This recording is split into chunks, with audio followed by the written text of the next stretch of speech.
makes sense. These kids aren't making up to 100 plus a year. And if they're still in school and getting regular jobs, there's a middleman who's giving the youth that look just like us and everywhere around the world these type of guns, these assault rifles, to kill one another. And we are all the future. So if we have these strict gun laws, then that means it's harder to maintain a gun. And that means that their gun control is much harder. And that means that gun trafficking will disappear. So if we have these gun laws that make it more harder for us to obtain these guns, then we won't have to hear another long live or forever so-and-so or I wish my brother was still with me. So that's all I like to say for everybody.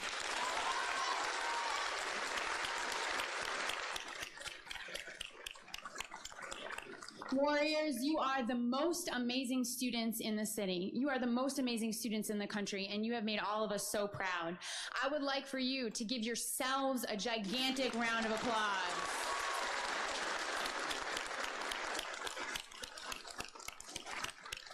Let's also give a gigantic round of applause to our new friends from Marjorie Stoneman Douglas for coming and giving us this platform.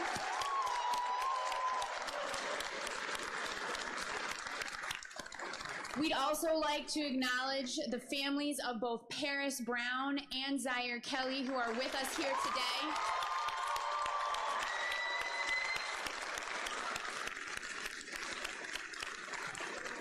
And let's give a round of applause for Zion and for Lauren for doing such a great job.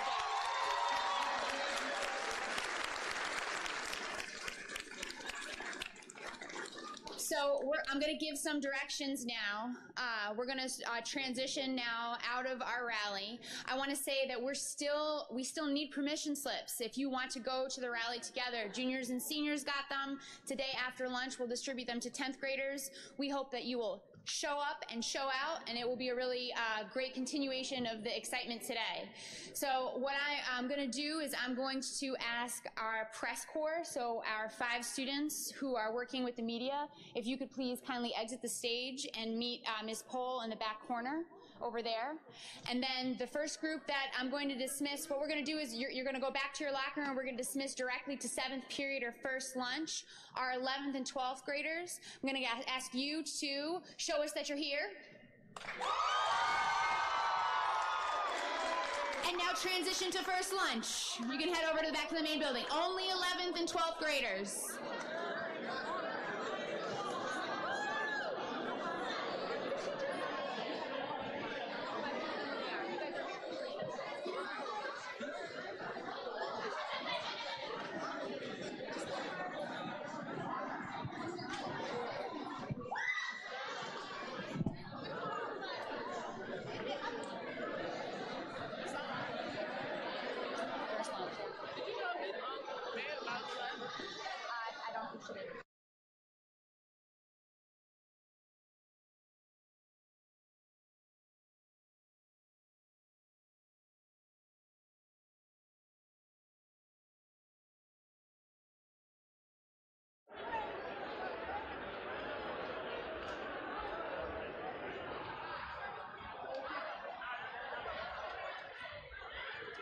Class of 2020, 10th grade, are you still here?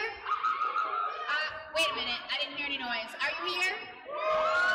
That was good enough. You guys can head back over to the main building with 10th grade teachers. This is Jamaya.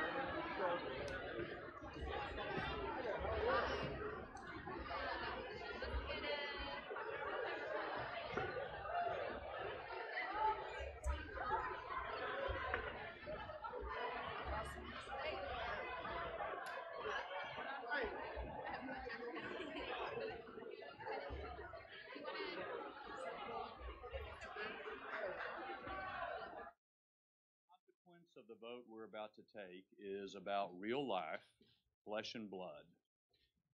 Earlier this week, a grandmother called one of my district offices. I'd appointed her or nominated her grandson to one of the academies. He's a pilot in the military. And her message to me was, please ground all the planes until you know for certain that they're safe for my grandson to fly in.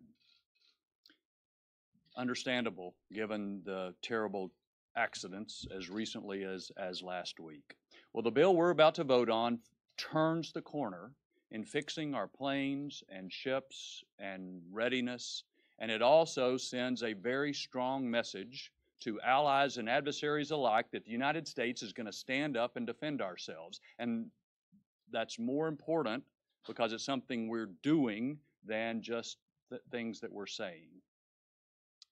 And I want to specifically thank the Speaker for his dedication and his commitment to rebuilding the military. You know, if everything's important, then nothing's important.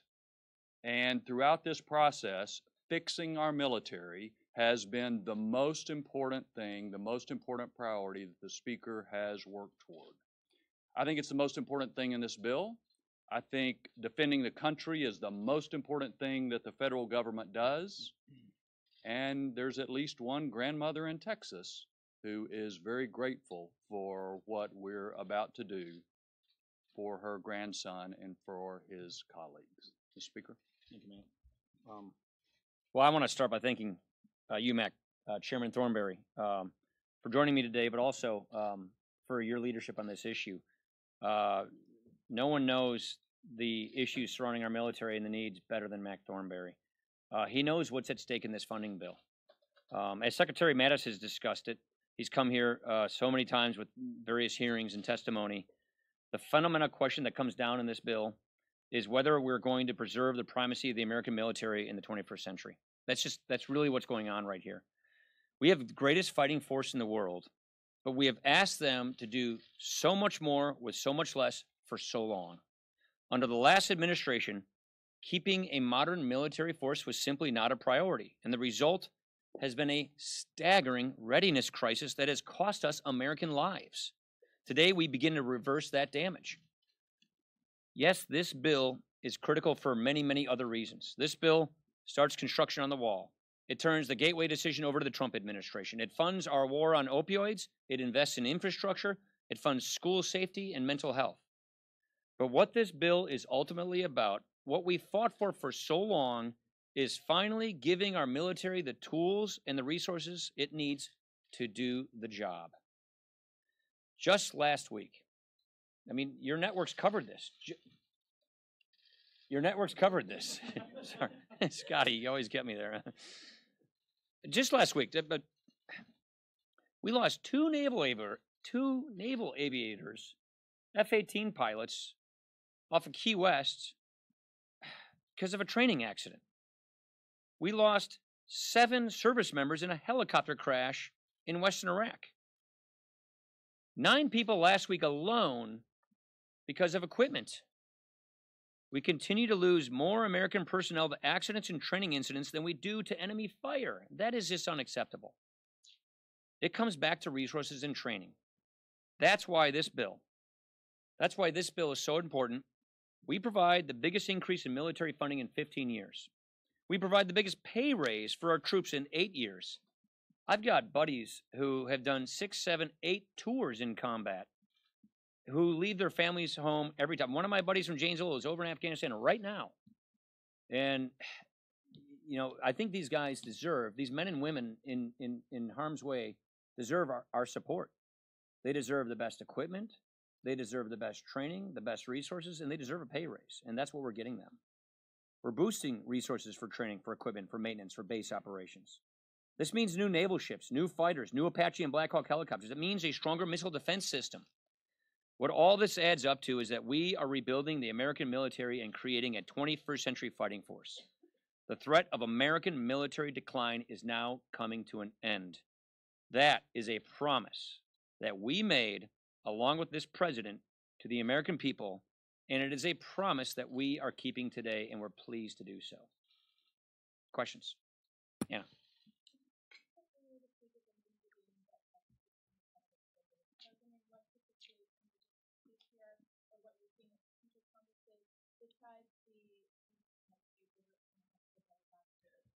We will take anything we can get with our partners in government. We're going to work on all fronts. Number one, we regret the fact that the House passed a repeal and replace bill, the biggest entitlement reform bill ever considered in a Congress. Unfortunately, the Senate did not pass that. So we're going to keep going at that issue. I also think when it comes to the Farm Bill and other welfare programs on our workforce development program, we can get some good welfare reforms there as well. Christina.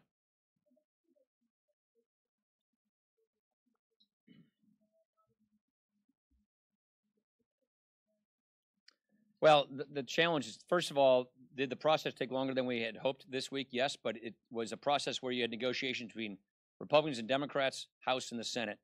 But we have a hard deadline we're going up against, and you know the deadline. But I would say that what's important is that this bill has been worked on for months. We passed these bills in the House last September. The Appropriations Committee, through their committee-led bottom-up process, has been working on this bill, drafting this bill, negotiating this bill for days, weeks, and even months.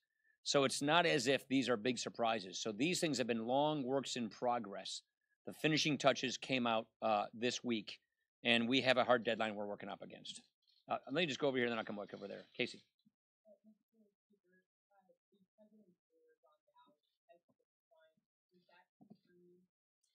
Didn't know anything about it. I have no thought on it. Manu.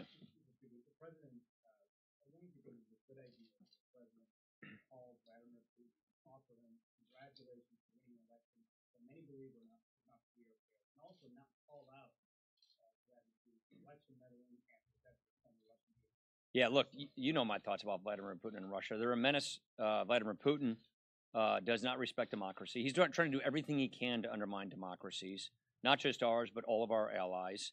I would not have kind words to say if I were speaking to him. I think what you're seeing here in Congress with our sanctions, the rest, is we're calling Russia to the carpet.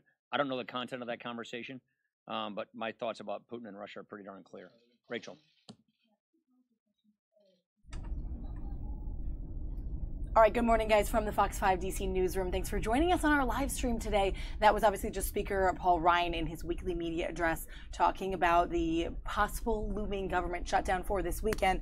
So totally changing gears from what our headline says, and I know a lot of you guys are on the stream for that Never Again rally that just took place a few moments ago in Southeast D.C. at Thurgood Marshall Academy. Guys, it's a public charter school in the Southeast area of D.C., and it opened up, like I said, it just happened a few moments ago, so I'm going to replay some of that tape so you can jump on with us and engage, because this is sort of a precursor event to Saturday's March for Our Lives, which we will be streaming here on our digital platforms. Like we've been telling you all week, all month, the big event where 500,000 or more students are slated to come to D.C. to engage in this march, this protest, to talk about gun violence. So this morning, the mayor of D.C., Mayor Muriel Bowser, was there at this high school and spoke along with other students and some students from Parkland who are already in town gearing up for the big day on Saturday. I believe 4 out of the 6 original organizers were here at this particular event, this Never Again rally held at this public charter school in Southeast D.C. So I'm going to play that out for you guys.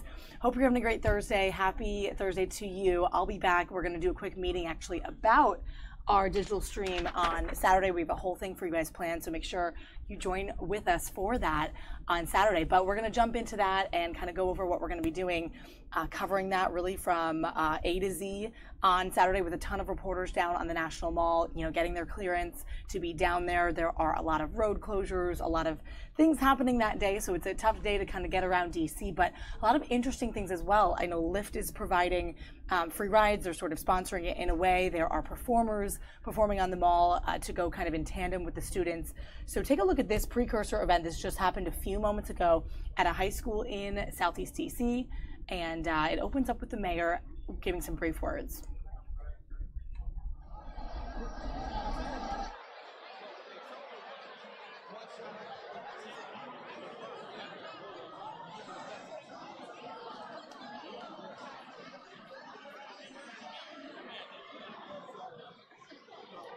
Good morning. If you can hear me, clap once. If you can hear me, clap twice. If you can hear me, clap 3 times. You are so good. You are definitely the best school in the city. Good morning, Thurgood Marshall. That was very good. However, thanks to a special someone on the stage, we had a very restful snow day yesterday. So I want to see your extra energetic good morning. Good morning, TMA.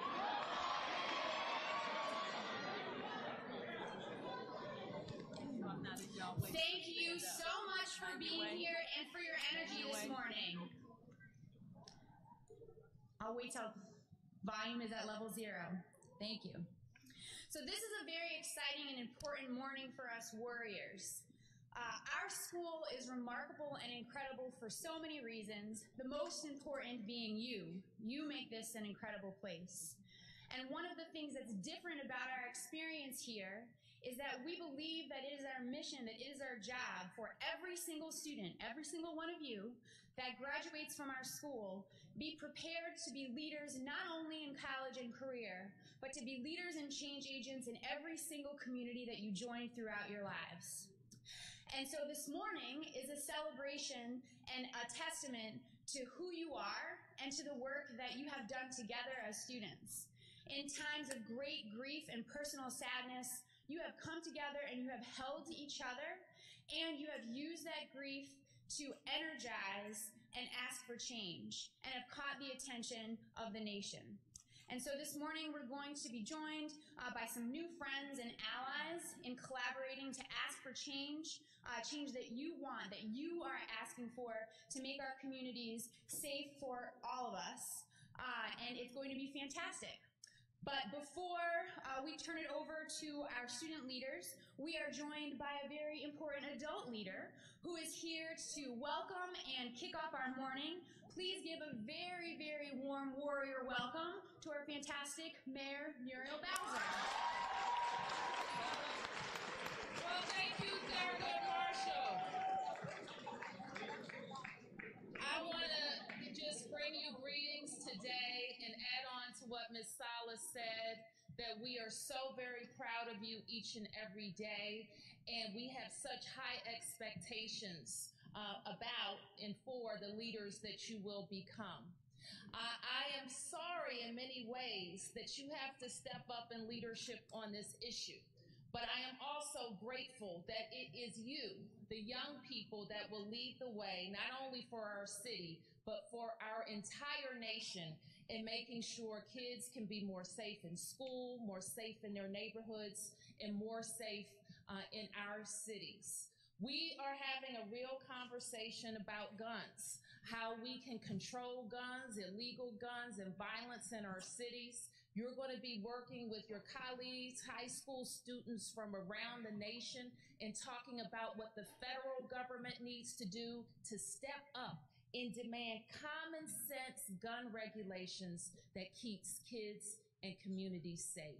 I am so proud of Thurgood Marshall for the work that you're doing in the classroom, what you're going to do at the march. I know that you will be attending the march, and in many ways you're recognizing your classmates that you lost to senseless gun violence, and you will be able to represent their voices. So I will be looking for you on Saturday, but beyond that, how we as school communities can come together.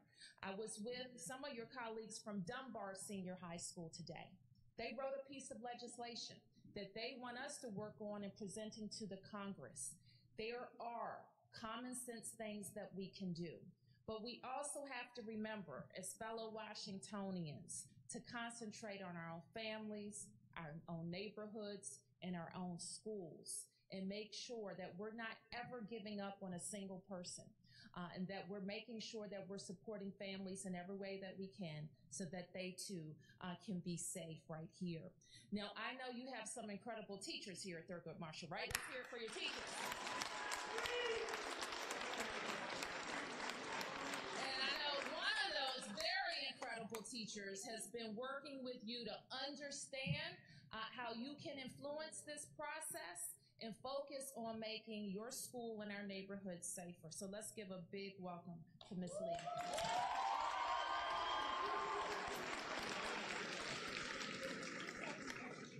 Good morning, TMA. It is it's great to see you here. And I just want to extend an extra special thank you to the mayor for coming to TMA. And of course, while I have the mic, to say we welcome you back anytime, Mayor Bowser. We would love to continue the conversation with you in our classrooms with all of our young people. So if we can give a great TMA thank you to Mayor Bowser.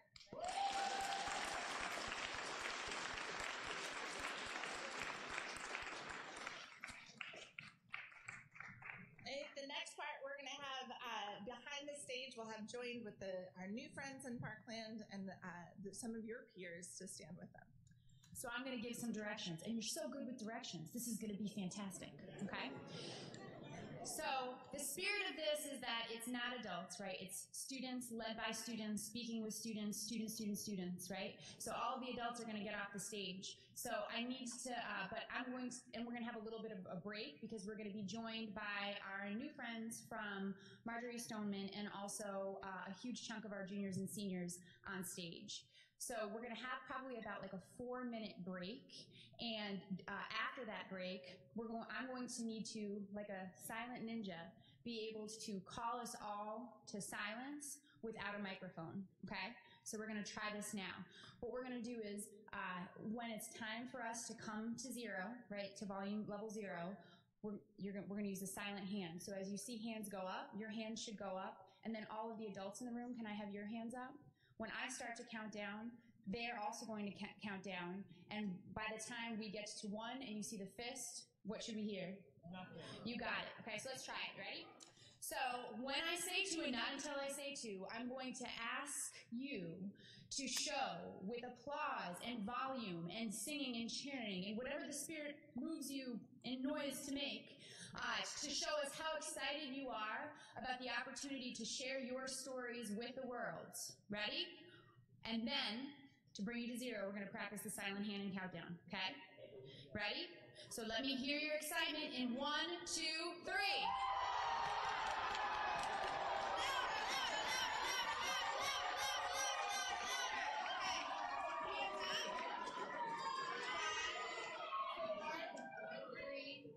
2, 1. You are so good. And so, I think we have probably about 3 minutes. You guys are free to just, hug each other, look lovingly at your friends, tell them how amazing they are while we wait to transition to the next part of our program.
years, I've been privileged to stand with DC high school students as their history teacher and their biggest fan.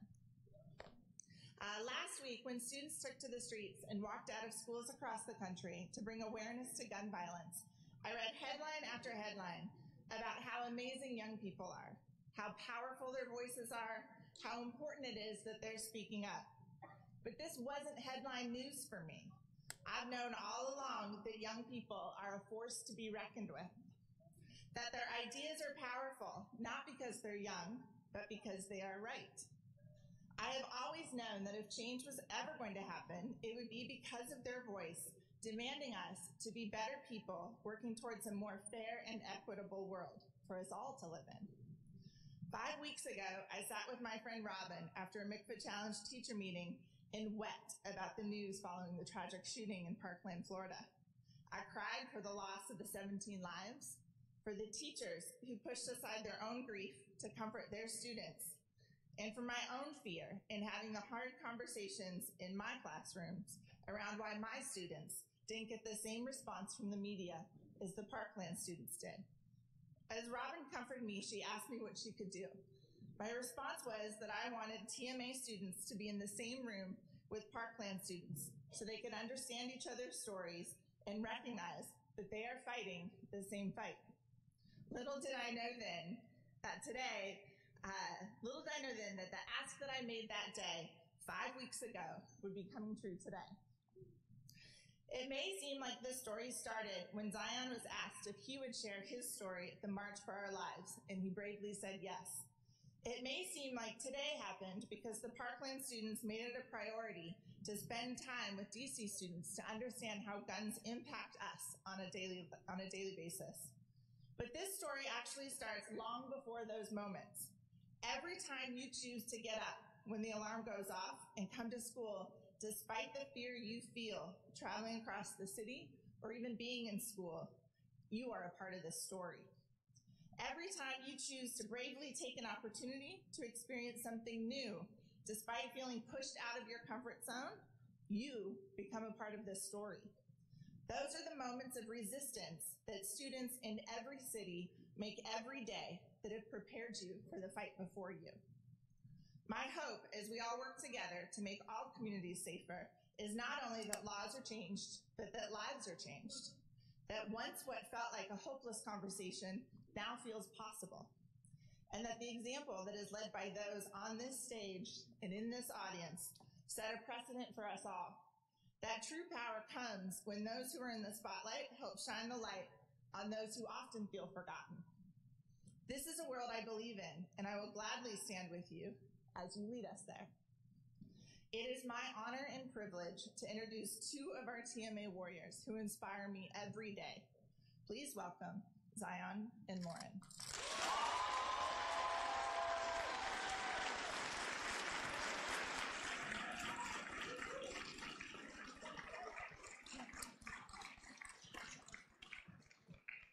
All right. Hello, everyone. We are honored to welcome the students from Marjorie Stoneman Douglas High School in the historic neighborhood of Anacostia, and specifically our school, Thurgood Marshall Academy. Gun violence is an issue that our DC community and other cities have experienced for generations. Although we personally have not experienced a school shooting, we know the destruction of guns also will. This year alone, we have lost two of our own TMA warriors to gun violence, Paris Brown and my brother Zaire Kelly. Gun violence is something that impacts us all. By a raise of hands, if you have been affected by gun violence, please raise your hand to honor those you have lost.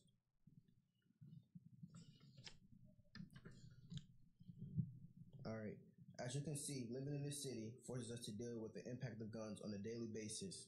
We are thankful from the students. We're thankful the students of Parkland not only began to speak out stronger for gun laws, but also expanded the conversation to include other young people who have been advocating for safer and stronger community for years. It is time we feel safe as we walk to school, spend the day learning at school, and getting involved after program and safely travel home. Thank you.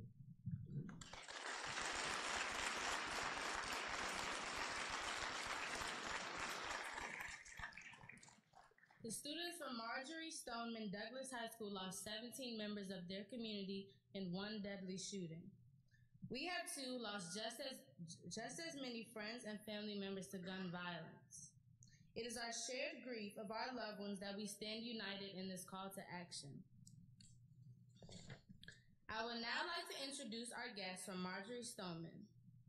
You may recognize them as the students who gave speeches about gun control a few days after they experienced a traumatic shooting inside of their school, reminding me of myself and Zion as we stood on that stage giving speeches on behalf of Zaire.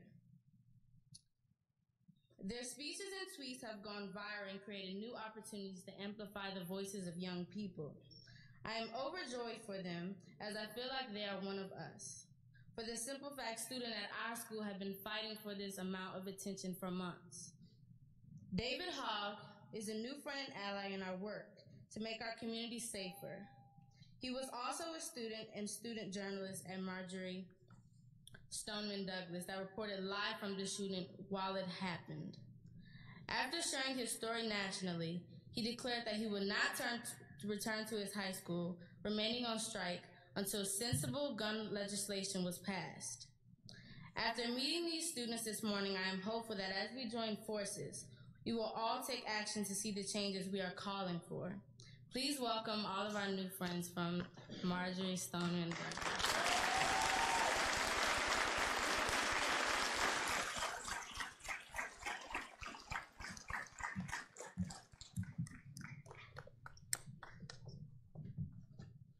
Yeah, David.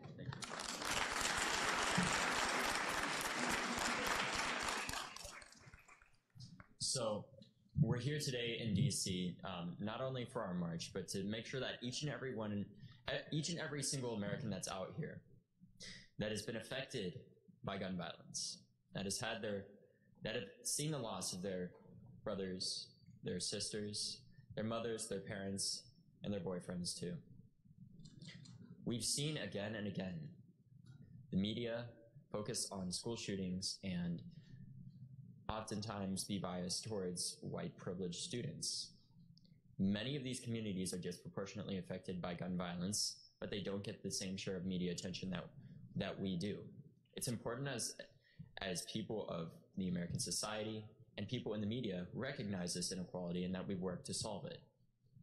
First, though, we must call it out, and we must call it for what it is, and that's racial biasness towards us and many other people that's not only in the media, but is in our society too as a whole. It's only through working together as Americans and coming together that we will solve this solution, and that is why we need a unified front with each and every person. Today here in DC,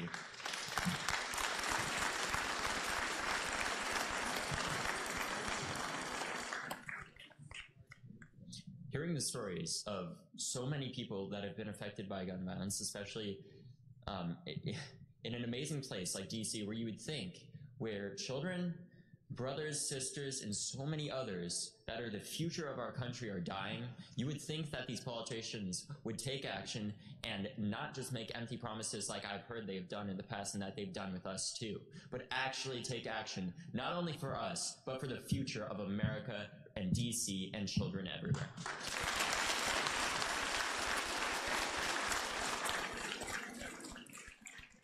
What we need to realize, though, is so long as we have this unified front and we come together stronger as Americans and we work together to solve this and we hold our politicians accountable, we must continue to do so because, in all honesty, they do not care if we do not get out and vote. If we do not stand up and make our voices heard as Americans, they will not take action.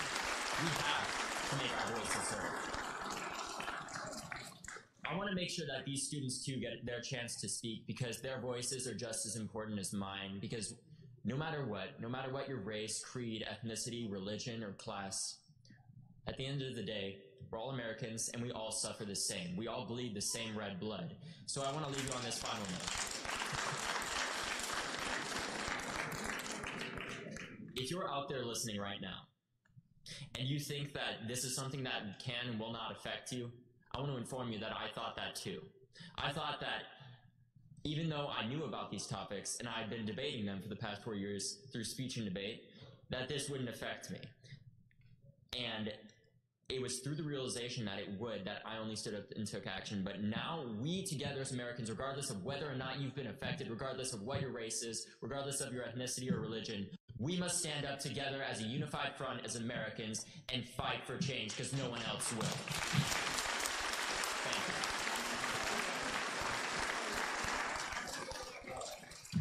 And the way you can do that, one of the best ways to start off this fight for our lives is by marching with us on Saturday, the 24th of March, to make our voices heard as Americans so we can fight for change. Thank you, and God bless all of you.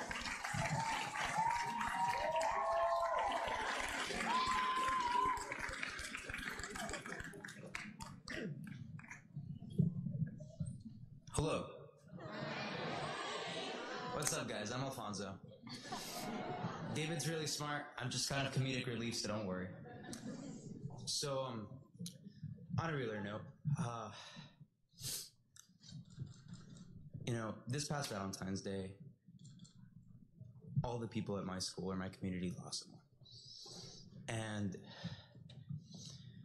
nothing in my entire life has affected me that much, ever. Not only am I a different person, but I was robbed of my innocence.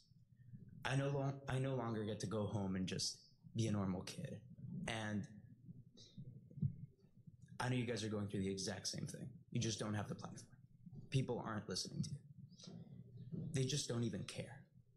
Just yesterday, I was with some politicians, and I was sitting next to the DC police chief. He talked about all the issues that he thinks he's facing, but not once did he mention the people of this community. Not once did he talk about gang violence or people who are losing their lives every single day for absolutely no reason. And that's the problem. I keep getting asked, why do you think the other side doesn't understand these issues? The honest answer is, they don't live through them. I know before everything happened at my school, I wasn't thinking about this every day. I wasn't worried about this. But this is one of the biggest pressing issues in our country right now. Not even in the country, the entire world. And I would never wish that someone would have to go through something like I did, but you guys are facing the exact same thing every single day. Every single day you wake up and it might be a thought in your head, I might die today. I only had to go through that once. You guys go through it every single day. And what I want from this speech, from everything that's happening at this school, I want to hear what you guys want to say. Because if I get to talk to that police chief again, he sure as hell should know I'm going to bring some of you guys with me.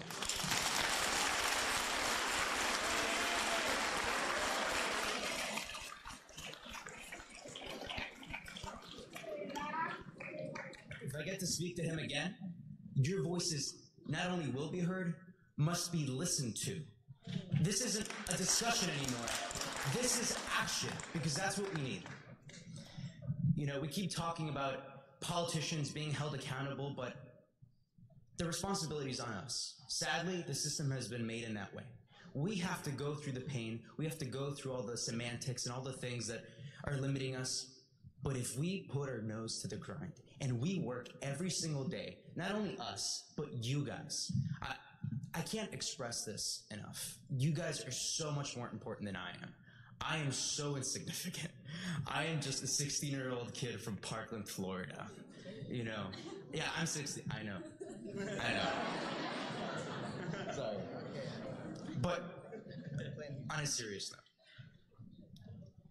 this Saturday, we have an opportunity. It's an opportunity like none ever before. The amount of people that are going to show up is something unprecedented. This issue is going to turn into the #1 issue in this country. I know that's not only what I want, but I know it's what you guys want. If there's anything you'd want to be said, if there's anything you want to be heard, if you want to be heard, there are so many ways now. Talking to politicians, they're always going to try to talk around in circles and say that you're wrong because of X, Y, and Z, but that's not true. They don't know what it's like to be 20 feet from an AR-15. They don't know what it's like to have somebody you love die because of laws that aren't adequate. And it's heartbreaking. They're presenting ideas that aren't solutions. They're bandages to stab wounds. It's just not going to work. The only way that we're going to be heard is this Saturday. And not only after this Saturday, every single day. I know I'm dedicating my life to this issue. Not only for me, but for you guys. I mean, seriously.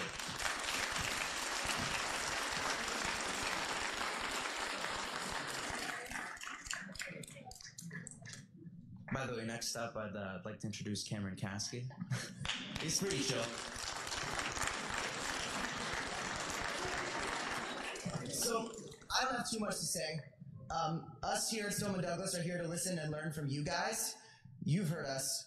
We want to listen to you. I mean, from the conversations we've had already, I've learned a lot. But I have one quick thing to say. If I were a politician who were ignoring the real issues, I would not want to mess with kids from Thurgood Marshall.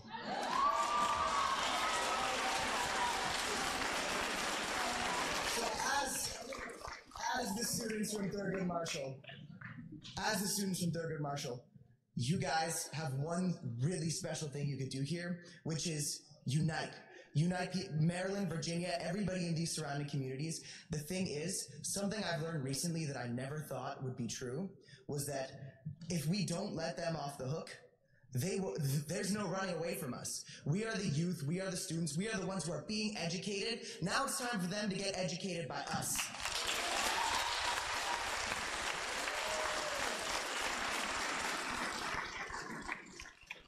What happened in our community was devastating and awful. But the truth of the matter is it happened in our community once.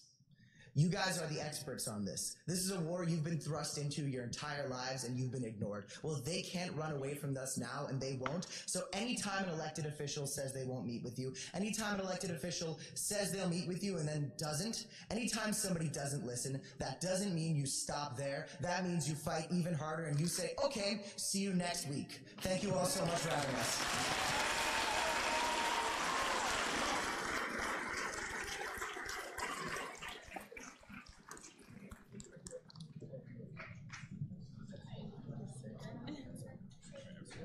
And now the musical silence of Alex Wind. All right, what's up, guys? I'm Alex Wind.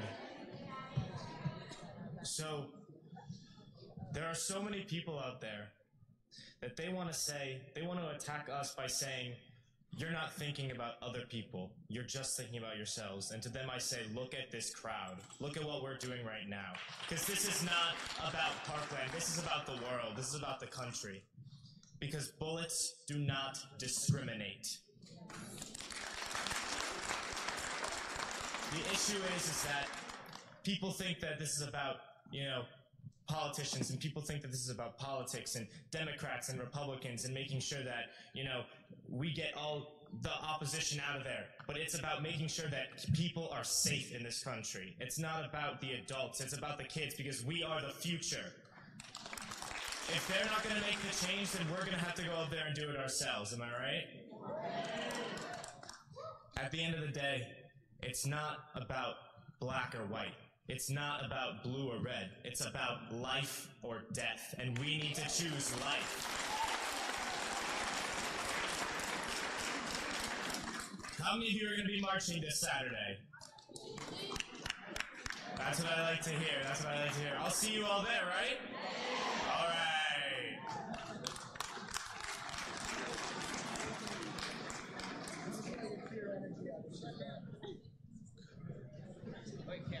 So now we'd like to open up the mic to anyone from Thurgood Marshall who aren't us who would like to speak.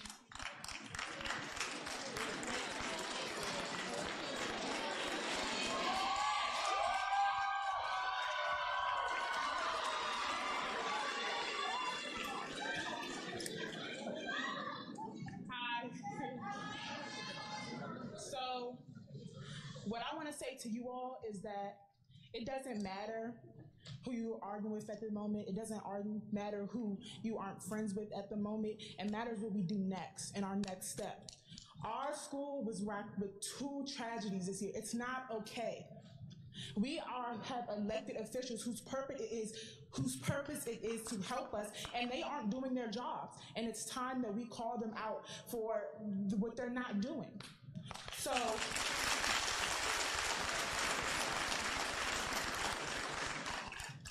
living in DC, it's easy to be in a bubble. We live in the nation's capital. There's the monuments, the statues, the memorials, and all of that. But we need our story to be heard. It should not be normal for everybody in this room to have been affected by gun violence. It should not be normal.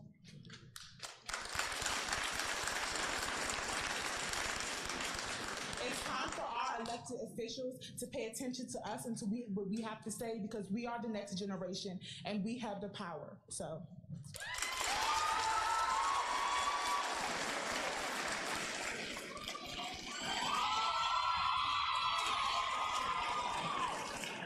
Can I kick this off? This is kind of small. First off, let me thank you guys for being here. I think that it's a really positive thing that you guys are doing, like drawing attention to an issue that we have in common. And second off, thank y'all who are marching, but also I feel like it should be much more. Like I feel like more of y'all should be marching, because you can speak on something all you want to, but if you don't push towards reform, then nothing will happen. To these cameras and these government officials who we're trying to reach, yeah, we're looking for y'all. And we're showing up, and I see a room full of people, and we want y'all to show up. So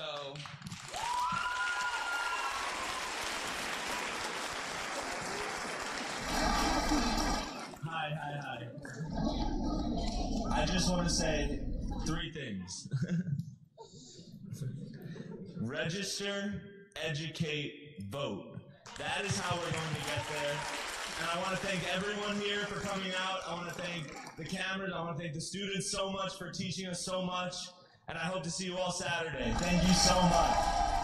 A really cool statement there from students at Thurgood Marshall Academy, along with some of the Parkland High School kids. A lot of them, 4 out of the 6 that are actually organizing the event on Saturday, the March for Our Lives. So we're hoping that you're going to be here with us on our digital stream on Saturday, guys. If you want to remember this channel, maybe you're not a subscriber yet, but do subscribe to our YouTube channel. We're going to be doing a whole long stream all day on Saturday, March 24th. That's coming up in just 2 days. To present to you exactly what these students are talking about here, this march on Saturday, which is going to bring between, they're saying 500,000 kids, maybe up to 1 million or more, to Pennsylvania Avenue, which lines sort of that downtown area of DC, goes from the White House to the Capitol. We're going to have it all for you. Tons of different video, aerial footage, and cameras down on in the Capitol region, the Capitol area, to show you what's going on for that march. So there's a lot of aspects of that. We'll talk a little bit more about it, but I want to get to some other news that's happening right now. A couple other live events that have come up for us. We're going to show you some video of students in Arizona speaking out against their governor in his thoughts on how to end gun violence in schools. They're also part of the march on Saturday, and they're talking about their plans for that. But let's go over to the White House press briefing room, guys, where there is a surprise briefing early on today. They're giving an update on the Spending Act that they're trying to work on to prevent the government shutdown this weekend. Before the funding, the lapse in appropriations by midnight tomorrow night. You want to say anything? Or you want to? Yes. Thanks, Mick. Director Mulvaney can certainly give you guys more detail.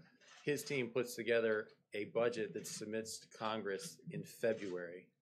Congress is supposed to complete an appropriations process by September 30th at the end of the fiscal year. What we've endured since then is 6 continuing resolutions that Secretary Mattis has continued to tell us is debilitated in many cases what he needs to do. We have equipment that he is needing to repair, that he would rather purchase new equipment.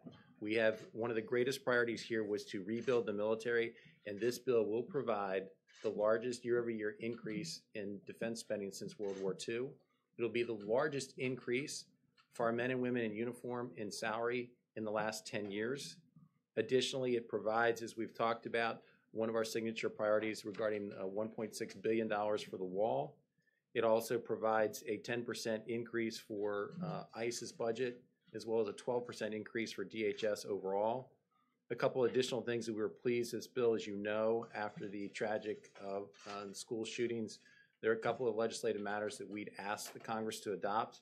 One was the Cornyn-Murphy bill, better known as Fix NICS, as well as the Stop School Violence Act, providing an additional $2 billion for school safety, focused on purchasing equipment and personnel. Both of those bills are included in the omnibus, which we're very pleased about.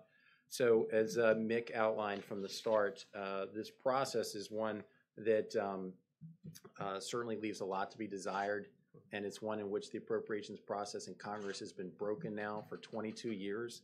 It's been 22 years since 1996 when actually an appropriations process worked and the president signed a bill, and instead we've been left with continuing resolutions. That leaves us with, unfortunately, somewhat of a Hobbesian choice of, do you have a continuing resolution again, or do you actually begin to build the things that you laid out as priorities, including national security and border security? So we're pleased with that, and hence the president has agreed to support the bill. So I hear from both of you a lot of talk about spending increases, defense, ICE, infrastructure, $1.3 trillion to get us to October. A lot about what is in here in terms of the money going out, but none of the fiscal responsibility. What happened to the Republican Party? The Republican Party now controls all branches of government. What happened to you? I mean, Director Mulvaney, I mean, your own colleagues at the Freedom Caucus called this bill an insult to the American taxpayer. I know Mr. Acosta's not here today to ask that question. You would really expect me to give you the same answer I gave Jim? We don't control all of the government. When you have to have 60 votes in the Senate, there's only 51 Republicans. We do not control the Senate under the current rules. Therefore, we have to give the Democrats something. This is the same discussion that you and I had back when we cut the caps deal a couple months ago that led us here. Remember, this is the second step of the caps deal. We raised the caps a couple months ago. Now we spend up to the caps today. And in order to get the defense spending primarily, but all the rest of our priorities funded, we had to give away a lot of stuff that we didn't want to give away and would not have given away if we were really in charge of the Senate. So no, this is how it works. This is what a bill looks like when you have 60 votes in the Senate, when the Democrats get a chance to take their pound of flesh in order to defend the nation. And then back, what do you say to your colleagues, your former colleagues in the Freedom Caucus? I mean, you wouldn't be voting for this. Listen, there's going to be a bunch of folks who vote against this for a bunch of different reasons. There's going to be folks who vote against this because it spends too much money. There's going to be folks who vote against it because they weren't involved in the process and the leadership bypassed the committees. There's going to be folks who vote against it because it has something in it they don't like, or it doesn't have something in it that they like. I've got a statement here from the Democrat Hispanic Caucus. I always like to call it the Democrat Hispanic Caucus because they don't let my Hispanic Republicans in the group. That's Carlos Cabello and Mario Diaz-Balart. It says the CHC cannot support this spending bill as it would fund Trump's border wall and mass deportation force. Okay, so there's a bunch of reasons that a bunch of different groups are going to vote against this bill, and different folks do it for different reasons. Yes, sir. Thank you, Director. I wonder if you could talk about your priorities as it relates to funding Planned Parenthood. There are a lot of Americans who feel very strongly against the idea that the federal government is doing something that they believe either should be done privately or in concert with the states. And if I could follow, I want to ask you about your priority as it relates to the wall. When people see the other numbers, the wall doesn't seem like it's as high a priority as perhaps many Trump voters might have anticipated. Can you address that? Sure, I'm sure Mick can add on the second one. But on the first one, I think this administration is very proud of our Stand for Life. From the very start, this administration has stood for life, in beginning with the Mexico City policy, having the first Vice President of the United States actually speak in person to the March for Life rally, the President addressed this year. I think that we've been very proud of that record. If you look at this legislation, it maintains every single pro-life protection in Hyde language and Helms language to make sure that no taxpayer dollars are going to fund abortions. That is the truth in this bill. Regarding your second question on the border security, keep in mind this bill is for the next 6 months of this fiscal year. $1.6 billion in wall funding is what we can expend over the next 6 months to actually do what we've been asked to do. And as the director said, it actually ends up providing more miles and new construction than what we'd originally asked for. I'll go over let me go over the details on that if I can, because I don't think this has been accurately reported. I think the Washington Times has an article out this morning suggesting we change policy regarding asylum and a couple other things. Those are inaccurate, and the AP is reporting that we can't build any of the prototype wall. That's inaccurate. Here's the line-by-line breakdown on the $1.6 billion. Okay. We asked for 28 miles of levee wall in the Rio Grande Valley. We got 25 in this package. We asked for 32 miles of pedestrian wall in Rio Grande Valley. We only got 8 there. We asked for 14 miles in San Diego, okay? And we got all 14 miles. That includes building the new type of wall that the president actually visited last year, the steel bollard fence with the concrete across the top, all 14 miles funded in this bill. We didn't ask for any replacement barrier, and we got 63 miles in the bill. We got more money than we asked for in technology, more money we asked for in roads, more money than we asked for in facilities, air and marine assets, border patrol vehicles, boats, weapons, more money we asked for than we asked for in CBP hiring and retention, and exactly what we asked for in planning and design. Did we get everything that we wanted when it comes to immigration? Absolutely not. Did we get a DACA fix? No. And let's make it clear, the president wanted a DACA fix as part of this deal. He had offered a large package with a complete DACA fix in exchange for the entire wall. He offered a small package, 3 years worth of a DACA fix for 3 years worth of wall. The Democrats in the House and the Senate have made it clear they think they're winning in the courts and they do not want to fix this legislatively. We've reached out to them again and again to try and fix DACA, and they refuse to engage on the topic. But on this, we ended up asking for 74 miles worth of wall. We get 110. Not exactly what we wanted, where we wanted.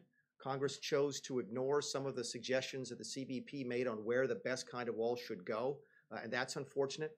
And there's some other things we asked for that we did not get. There's some limitations on DHS that Congress put in the bill that we don't particularly care for. But generally speaking, we think this is a really, really good immigration package. One of the reasons the Democrat-Hispanic Caucus probably doesn't like it very much.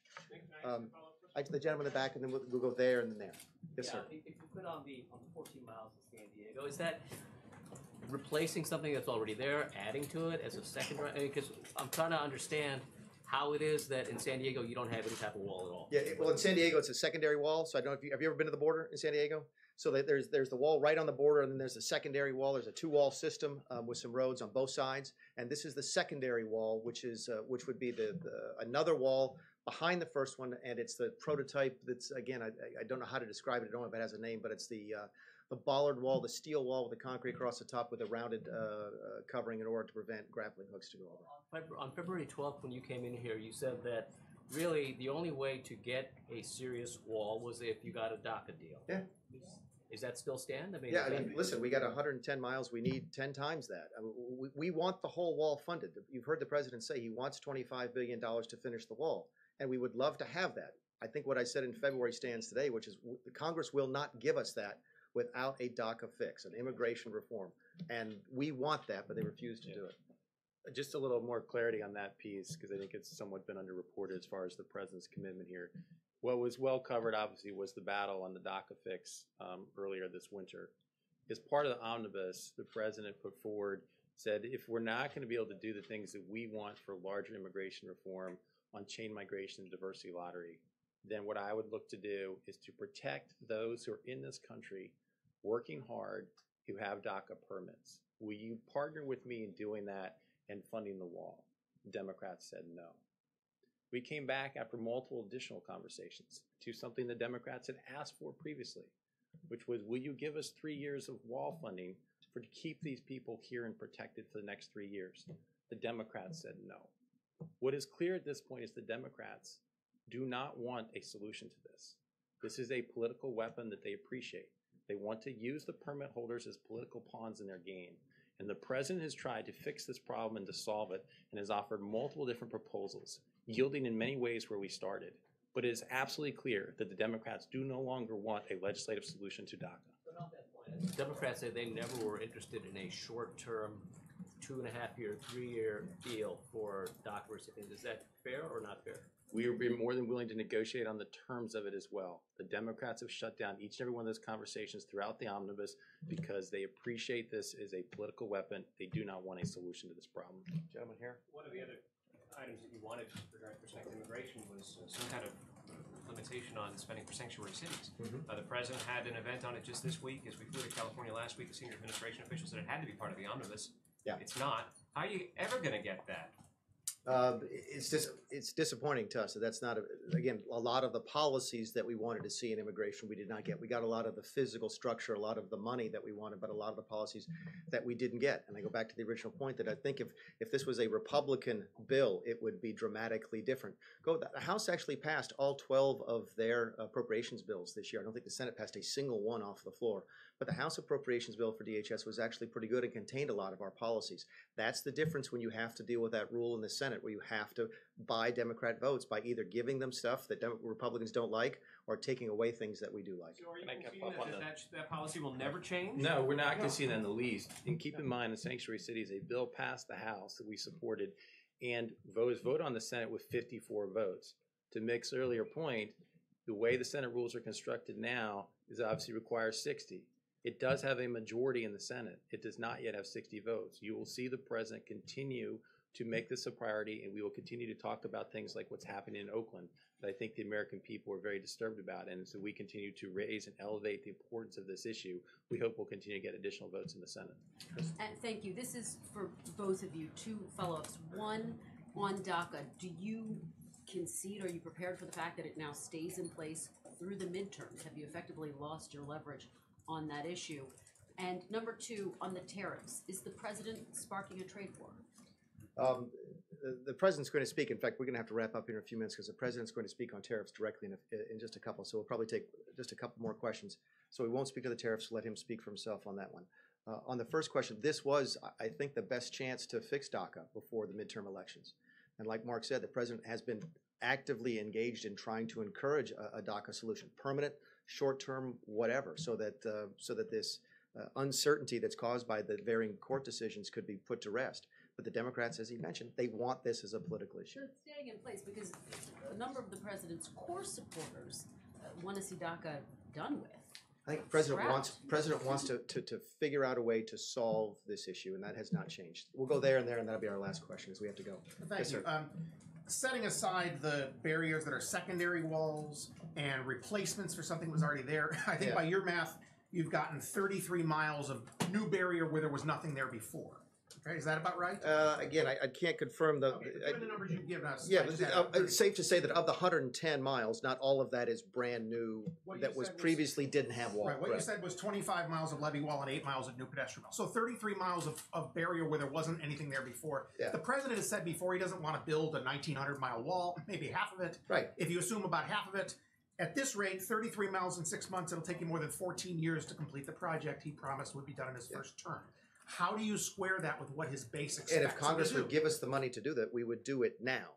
To your specific point about the number of miles, keep in mind that if there's and I don't know if you were here the last time we did I think about 6 months ago, I did a presser on the actual wall. If you have a broken down chain link fence that you and I could walk through with no effort, and we put up a 20-foot high bollard wall, technically that's not new barrier.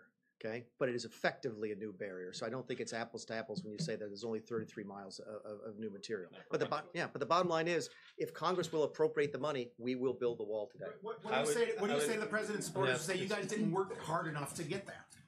I would ask you to also keep in mind that this funding is for the next 6 months. We're already halfway through this fiscal year. We will be beginning to submit. We've already submitted budgets for 2019, and Congress will be working on that immediately. So we certainly continue to ask for additional funding to continue the wall throughout this year. This is for 6 months because Congress has been unable to complete the appropriations process, which has left us in a position of having repeated continuing resolutions, which doesn't have the same funding for the wall. Two questions. One, first is for you, Director Mulvaney. To follow up on John's question, how would you have voted on this? I get that question a lot. I'm not the 5th District Congressman from South Carolina anymore. I'm the director. I'm the director of the Office of Management and Budget, and my job is to get the president's priorities funded, which this does. You can sympathize, you understand. There's a bunch of people who are going to vote no on this today, from the Hispanic caucus to the Freedom Caucus. There's a bunch of different reasons that people will vote against it. The president wants it to pass and wants it to be signed. Second question, what conversations has the White House been having with Senator Rand Paul? Has the president spoken, any assurances made? I've not spoken with Senator Paul regarding this bill. Has the president? I don't know for sure, Caitlin, but I would also ask on John's question and yours as well. If you want to know where the administration stands, look at the budget we submitted. The budget we submitted cuts $3 trillion over the next 10 years. But the president even had to be Caitlin, coaxed that to is support the this. president's That's why budget. We have Paul to Ryan was work. over here We yesterday. have to work in getting 60 votes in the United States Senate. So if you ask where the administration stands, look at the budget that we've submitted to show where we'd be making cuts. The president's taken very seriously his commitment to making sure that the $20 trillion in debt that's been added by the last several administrations is overturned. We've put forward fiscally responsible budgets. We need Congress to partner with us on that. Folks, so we have to go. The president's getting ready to speak on tariffs. So thank you all very much. Appreciate it.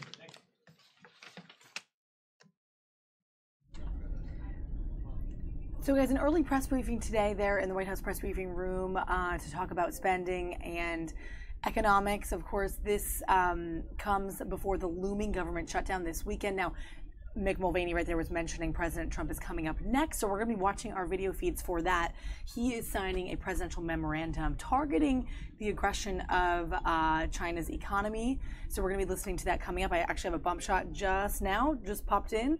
So we'll look at that when it happens live. But before that, I want to jump back to this other topic that we've been speaking about, and that is the precursor to this big rally on Saturday. We're getting in gear for it. We're getting in the mood for it. We're watching these students gather in some of these sibling cities to get ready for their own rallies and to either fly out or drive out or come out here to Washington for the March for Our Lives on Saturday, which we will be streaming as well all day on Saturday. But earlier, some teen activists in Arizona actually took to a little rally of their own and the mics to talk about they're speaking out against their Governor Doug Ducey in Arizona, and his approach to combat gun violence. He had a plan released for the schools this past Monday, and some of those teen activists did not take to that plan very well.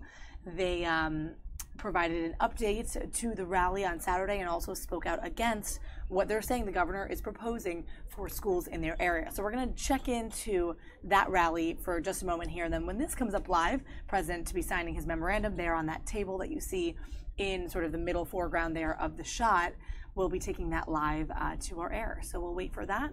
But before then, check out these student activists in Phoenix from earlier. Thank you guys for being here today.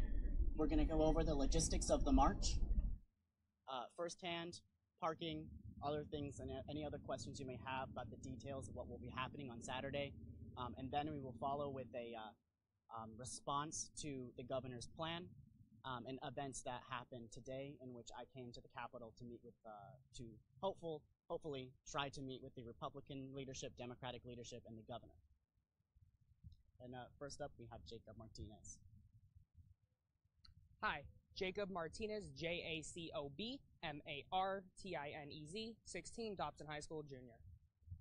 As you may know, I'm one of the organizers for this march, and last week I stepped down as the Arizona State Chairman of the Teenage Republicans. We, as many Arizonans, were eager to figure out what the governor was going to come out with on Monday. And to put it lightly, we are hopeful that this plan will advance more, but are disappointed in what it lacks. A main part of our goal is comprehensive background checks, and unfortunately, the governor's plan does not efficiently address the loopholes and lack of background that these have for private sales here in the state of Arizona. We also see no mention of the ban of bump stocks, which is very disappointing and something that we encourage the governor to look at and address. We have made numerous attempts still to meet with the governor, and every attempt has been denied. Governor Ducey, we would still love to meet with you. We'd love to have a seat at the table, and we would love to try and figure this issue out in a way that Republicans, Democrats, young people, old people, everyone can agree on. So please, Governor Ducey, don't be a coward and hide behind staff and official statements. Come with us, meet with us, come to the march on Saturday. We would love to give you a speaking spot if you come out. Reach out to us individually. Let's meet privately, and no one ever has to know. But give us a seat at the table, let us have some skin in the game, and let us have our voices heard by you in your office. In response to the governor's plan, which is unfortunately very inadequate, we have gone about and created our own plan based off the governor's, but actually has teeth, actually makes a difference.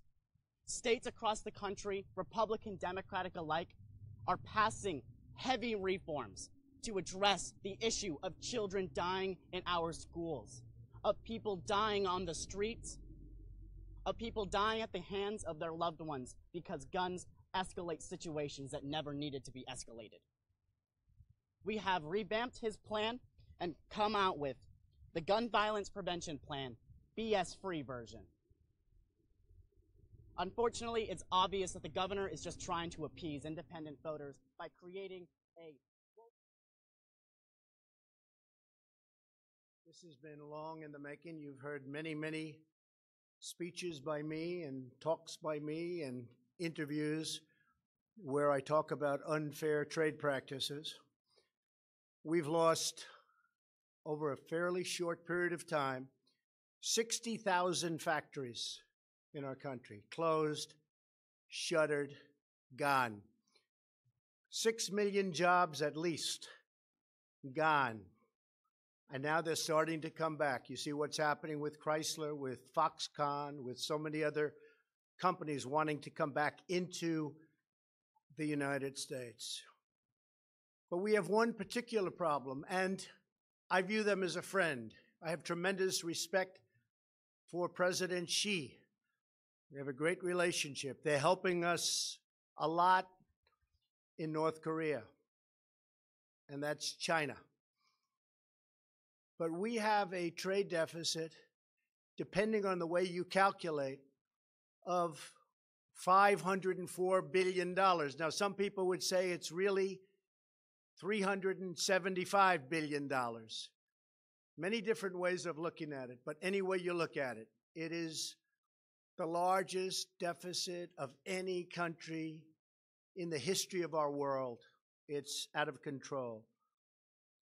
We have a tremendous intellectual property theft situation going on, which likewise is hundreds of billions of dollars, and that's on a yearly basis. I've spoken to the president, I've spoken to representatives of China. We've been dealing with it very seriously. As you know, we're renegotiating NAFTA. We'll see how that turns out. Many countries are calling to negotiate better trade deals because they don't want to have to pay the steel and aluminum tariff, so we are negotiating with various countries. Mr. Lighthizer, Mr. Ross, we are just starting a negotiation with the European Union because they've really shut out our country to a large extent. They have barriers that they can trade with us, but we can't trade with them. They're very strong barriers. They have very high tariffs. We don't. It's just not fair. NAFTA has been a very bad deal for the United States, but we'll make it better, or we'll have to do something else. The deal we have with South Korea is a very one-sided deal. It's a deal that has to be changed. So we have a lot of things happening, but in particular with China, we're going to be doing a Section 301 trade action. It could be about $60 billion, but that's really just a fraction of what we're talking about. I've been speaking with the highest Chinese representatives, including the president, and I've asked them to reduce the trade deficit immediately by $100 billion. It's a lot. So that would be anywhere from 25%, depending on the way you figure, to maybe something even more than that. But we have to do that. The word that I want to use is reciprocal. When they charge 25% for a car to go in, and we charge 2% for their car to come into the United States, that's not good. That's how China rebuilt itself. The tremendous money that we've paid since the founding of the World Trade Organization, which has actually been a disaster for us. It's been very unfair to us. The arbitrations are very unfair. The judging's been very unfair. And knowingly, we always have a minority, and it's not fair. So we're talking to World Trade, we're talking to NAFTA, we're talking to China, we're talking to European Union. And I will say every single one of them wants to negotiate. And I believe that in many cases, maybe all cases, we'll end up negotiating a deal. So we've spoken to China, and we're in the midst of a very large negotiation. We'll see where it takes us. But in the meantime, we're sending a Section 301 action. I'll be signing it right here, right now. I'd like to ask Bob Lighthizer to say a few words about the 301 and where we are in that negotiation. And we're doing things for this country that should have been done for many, many years. We've had this abuse by many other countries and groups of countries that were put together in order to take advantage of the United States, and we don't want that to happen. We're not going to let that happen. It's probably one of the reasons I was elected, maybe one of the main reasons, but we're not going to let that happen. We have right now an $800 billion trade deficit with the world. So think of that. So let's say we have 500 to 375, but let's say we have 500 with China, but we have 800 total with the world. That would mean that China is more than half. So we're going to get it taken care of. And frankly, it's going to make us a much stronger, much richer nation. The word is reciprocal. That's the word I want everyone to remember. We want reciprocal, mirror.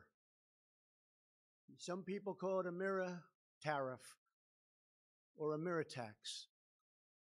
Just use the word reciprocal. If they charge us, we charge them the same thing. That's the way it's got to be. That's not the way it is. For many, many years, for many decades, it has not been that way. And I will say the people we're negotiating with, smilingly, they really agree with us. I really believe they cannot believe they've gotten away with this for so long. I'll talk to Prime Minister Abe of Japan and others, a great guy, friend of mine, and there'll be a little smile on their face. And the smile is, I can't believe we've been able to take advantage of the United States for so long. So those days are over. Ambassador Lighthizer, thank you. Well, thank you very much, Mr. President.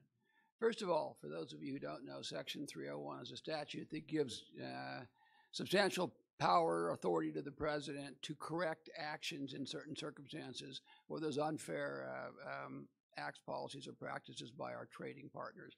In this case, the area is technology. Technology is probably the most important part of our economy. There's 44 million people who work in high technology areas. No country has as much technology-intensive industry as the United States, and technology is really the backbone of the future of the American economy. Given these problems, the president asked USTR to conduct a study. We conducted a thorough study. We had hearings. We reviewed tens of thousands of pages of documents. We talked to many, many business people.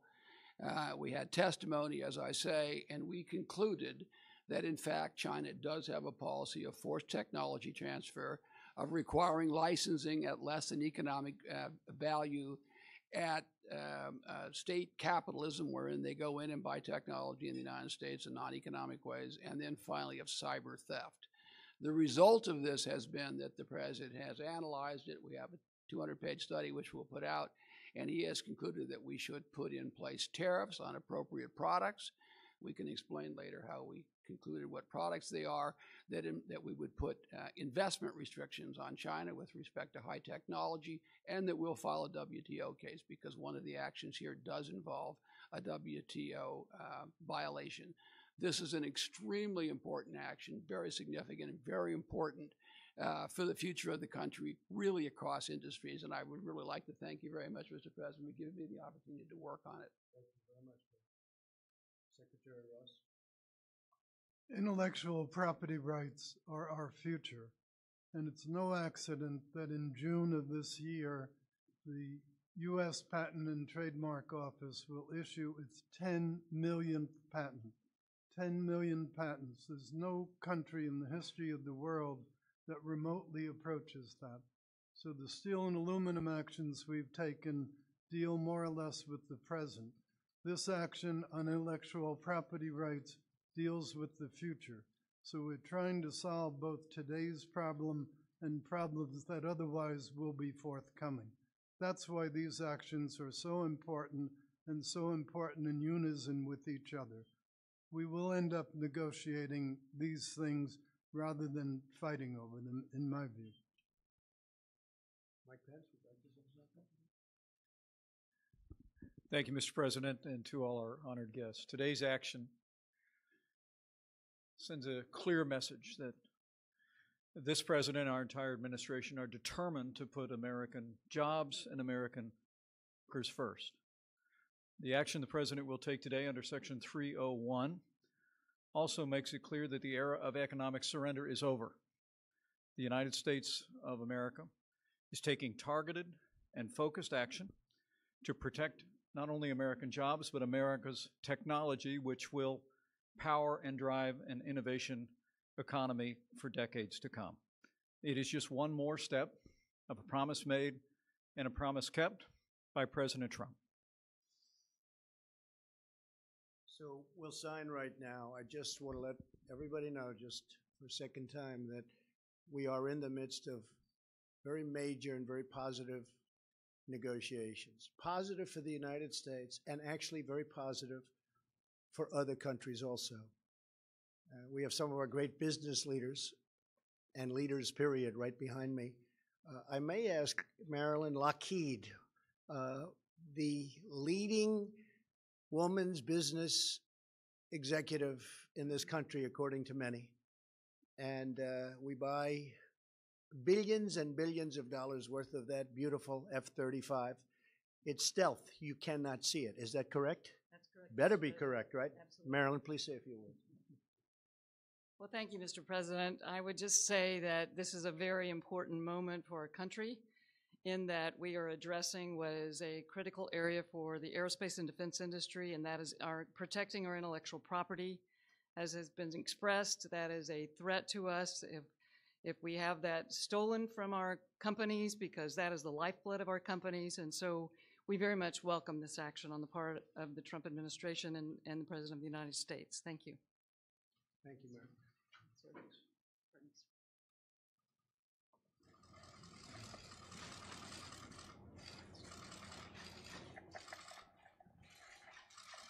This is the first of many.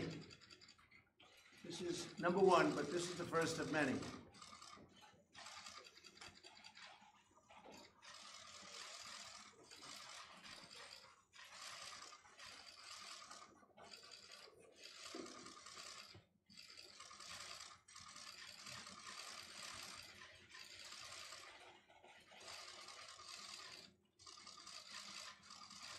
Thank you all very much. Marilyn?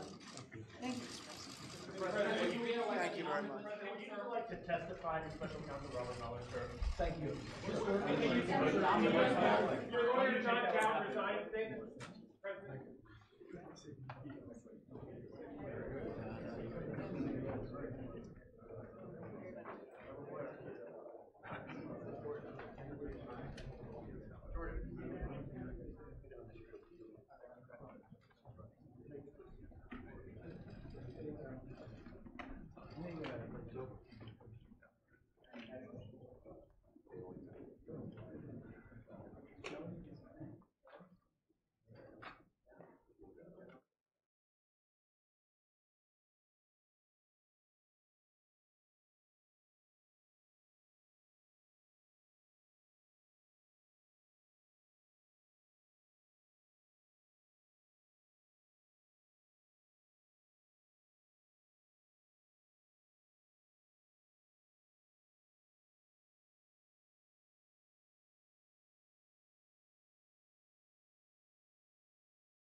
So vital.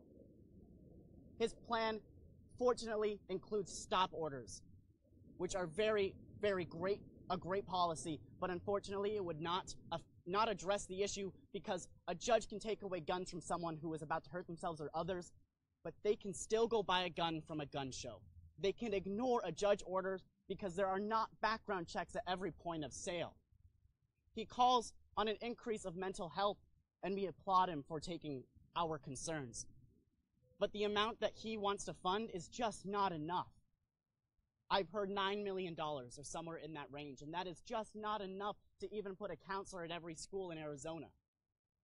We're calling on $360 million to put 2 counselors at every single school in Arizona. We need more money for education because we're $1 billion behind the pre-recession era.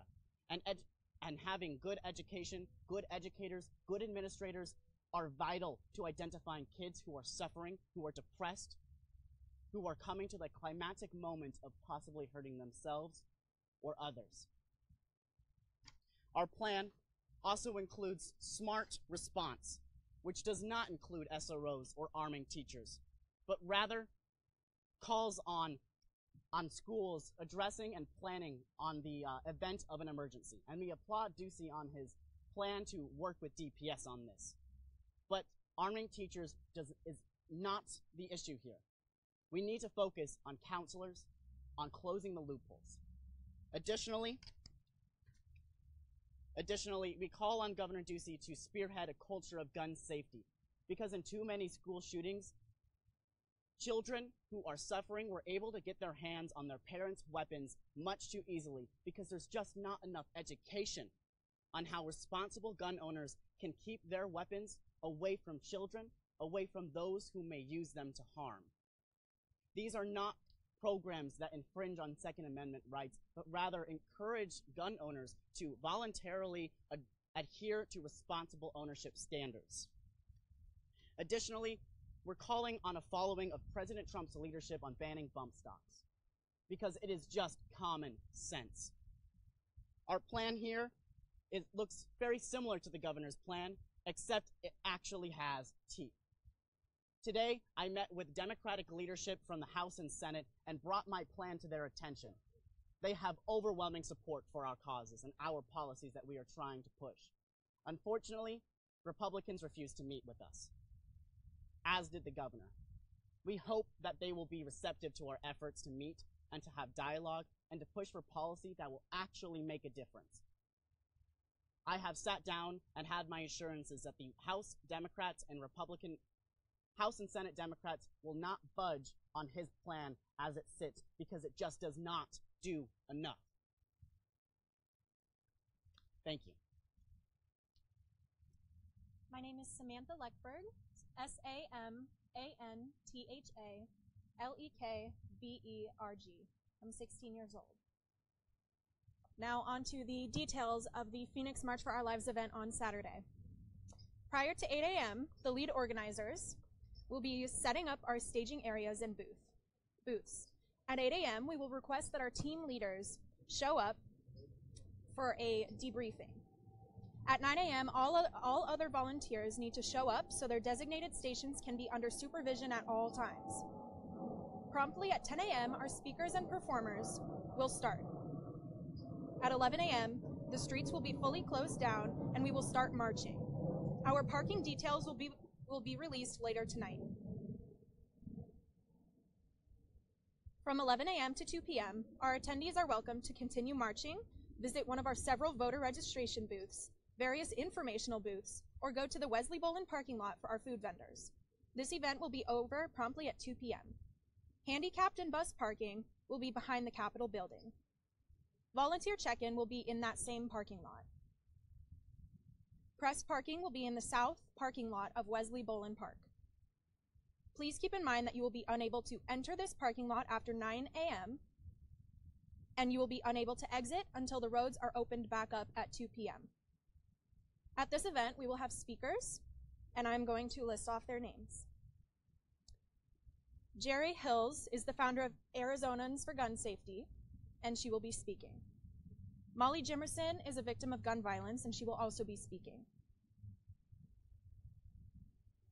James Wade Hickley is a survivor as well. Jacob Martinez, he was part of the American Youth in Politics. Congressman Ruben, sorry, I have bad eyesight. Ruben Gallegos. He will be speaking as well. Bobby Sudbury and Sienna will also be speaking. Jennifer Longden is a survivor of gun violence and will be speaking as well. Jose Guzman is a survivor. He will be speaking. Lawrence Robinson, Anne-Marie Parson, Grace Martinez, and the students at Queen Creek High School will be performing. That's it. Thank you. Hi, my name is Jamie Horwitz, Jamie-Horowitz. I'm a senior at Pinnacle High School. I'm 18 years old. I'm in charge of overseeing outreach at the march and beyond. We understand, as an organization, that change is a marathon, not a sprint. Therefore, we plan to register 2,000 voters at various high schools across the state and in partnership with other organizations. As we saw last week, Governor Ducey refused to meet with us, and many of the representatives left the House floor while our stories were told.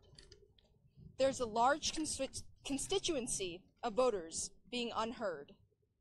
If our representatives won't do their jobs, we will find people who will. Thank you. We're now open to questioning. Jordan, how frustrating has this process been for you? I'm appalled by how we have been treated by our governor and our representatives.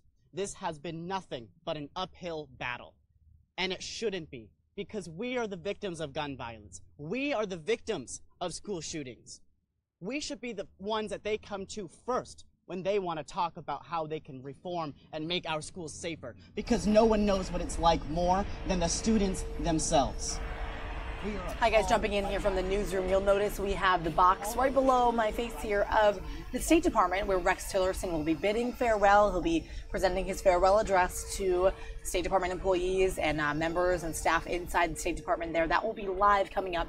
Right side of your screen right now are students in Phoenix area of Arizona speaking out against their governor, Doug Ducey's plan to reduce gun violence in schools, and also prepping for their own sibling march in Phoenix to sort of coincide with the March for Our Lives here in D.C. on Saturday. So we're listening into what they have to say. We'll jump into Rex Tillerson's address when that comes up very shortly, live from D.C. right here. Thanks for watching us, guys, on Fox 5 Live. They haven't responded. Nothing. At first, they initially said no, and now they just don't respond entirely. So do you think that because you're young adults still thinking that they don't know what you're talking about, or that maybe your parents are doing it? What I have heard from a few has been that we just shouldn't be doing this. And you know what? You're right.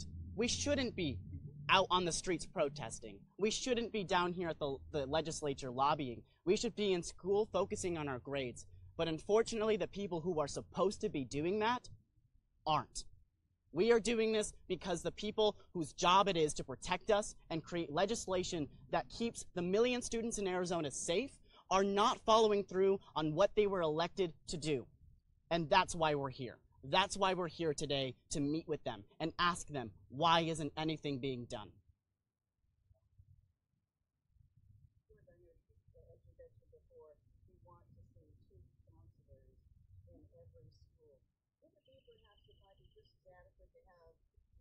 District, have a single district, have a team of counselors that can go from school to school. We aren't experts in policy, but I can tell you one thing, that $9 million is just not enough for counselors. Our $360 million that we highlight in this plan is simply a ballpark. We simply ballpark that $360 million is enough for 2 counselors at every school. We're not necessarily calling that that's exactly what we want. What we do want is for our government to talk and make plans on how they can effectively use resources to give us adequate mental health assistance. And I can assure you that $9 million is not going to do that.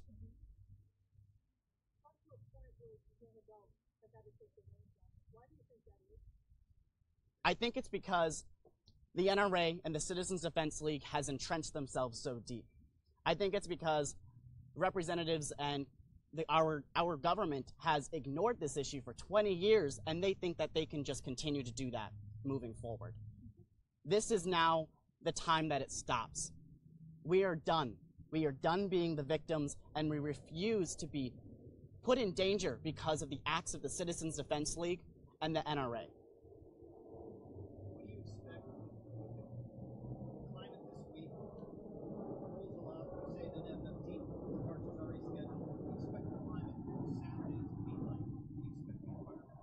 We expect it to be empowering. We are having students even being bussed in from Mountain Point High School. Students are flocking across the entire state to join us here on the Capitol building. It will be truly a moment to cherish. We will have students, parents, teachers, all here standing united, saying we are done dying. We want and demand our lives be put first. The climate will be one of empowerment and one of engagement, and I can assure you that the events that will happen on Saturday will push so many new voters, so many new young people to start paying attention to politics. This doesn't end here. This will simply be a catapult to bring hundreds of young people in this state right into the scene, into the political scene, to the polls, to pay attention.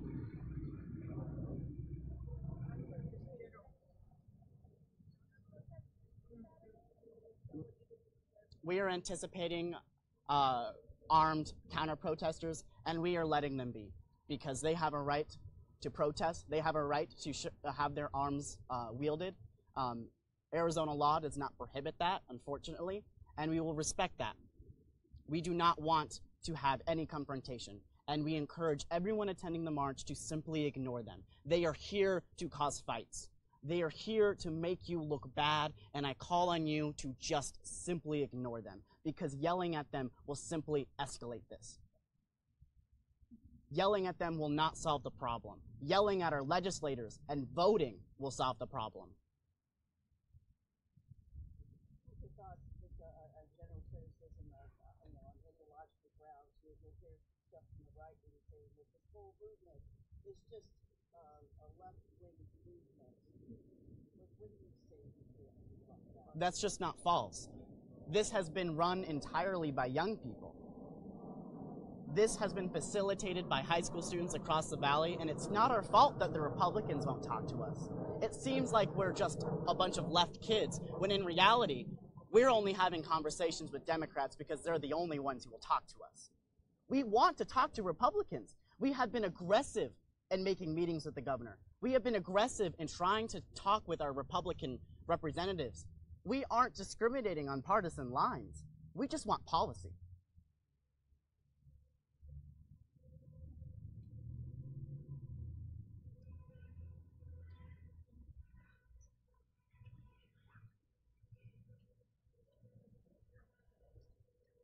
Jordan, let me ask you a scenario. Huh? Let me ask you a scenario. You have one question for the governor, one-on-one. What is it you ask? You have one question. I don't think it's a question that we have for the governor. It's a statement. We want to send a message that we have ideas, and we are in ground zero. We are in the schools, not the governor. And as much as they like to claim that they have stakeholders, we are the stakeholders, because we're in this environment every single day. So Governor Ducey, we don't have any questions for you, but we want to convey our message to you. We want to let you know how we feel and what we think needs to be done. And if you refuse, then we can't get that done. And that sends a message all across Arizona. Because it's not only us he's refusing, but it's the people, it's teachers, and it's everybody. Just because we're not voters doesn't mean he's any less our governor. We're still his constituents, Democrats are still his constituents, and he needs to address us and acknowledge us like that.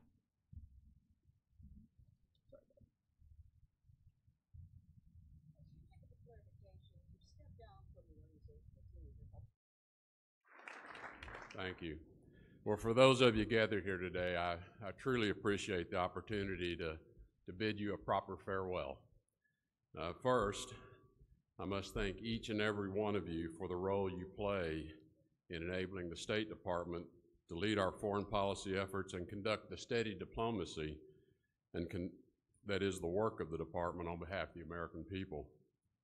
None of this is possible without your daily contributions, from the mailroom to the 7th floor and all points in between, and all of our missions abroad, our locally employed staff, our EFMs, eligible family members, to our ambassadors and chief of mission. Everyone is important to the delivery of the mission of the State Department.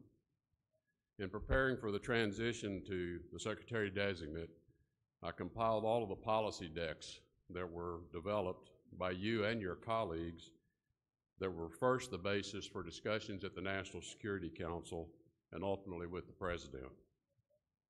These decks, of which I counted 13 since February the 1st of 2017, provide not only the policy basis, but the strategies and tactics which guide the department's execution against those policies.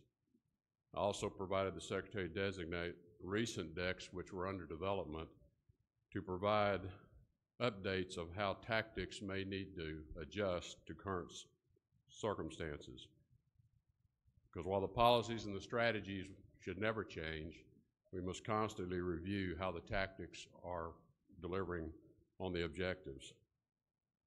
The country faces many challenges, in some instances perplexing foreign affairs relationships, and in other instances serious national security threats. In these times, your continued diligence and devotion to the State Department's mission has never been more necessary. As you go about your duties, each of you carrying out your individual responsibilities as well as your collective duty, it is my hope that you will be guided by and test your actions each day against the values that we have spoken about over this past year. First, to value the safety and security of yourselves, your loved ones, and your colleagues. Second, to maintain a commitment to accountability by first holding yourselves accountable so that you're able to hold others accountable. And that the positive environment of accountability is underpinned by honesty and integrity in all that you do. Never lose sight of your most valuable asset, the most valuable asset you possess, your personal integrity. Not one of you was gifted it. You were born with it. It belongs to you and always has and will belong to you and you alone. Only you can relinquish it or allow it to be compromised. Once you've done so, it is very, very hard to regain it. So guard it as the most precious thing you possess. And finally, I hope you will continue to treat each other with respect, regardless of the job title, the station in life, or your role. Everyone is important to the State Department. We're all just human beings trying to do our part. In closing, I'd like to ask that each of you undertake to ensure one act of kindness each day towards another person. This can be a very mean-spirited town.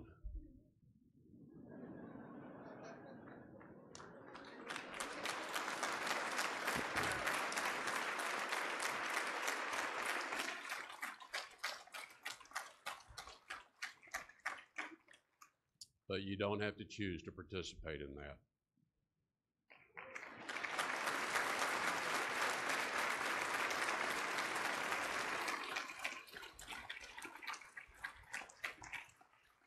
Each of us get to choose the person we want to be and the way we want to be treated and the way we will treat others.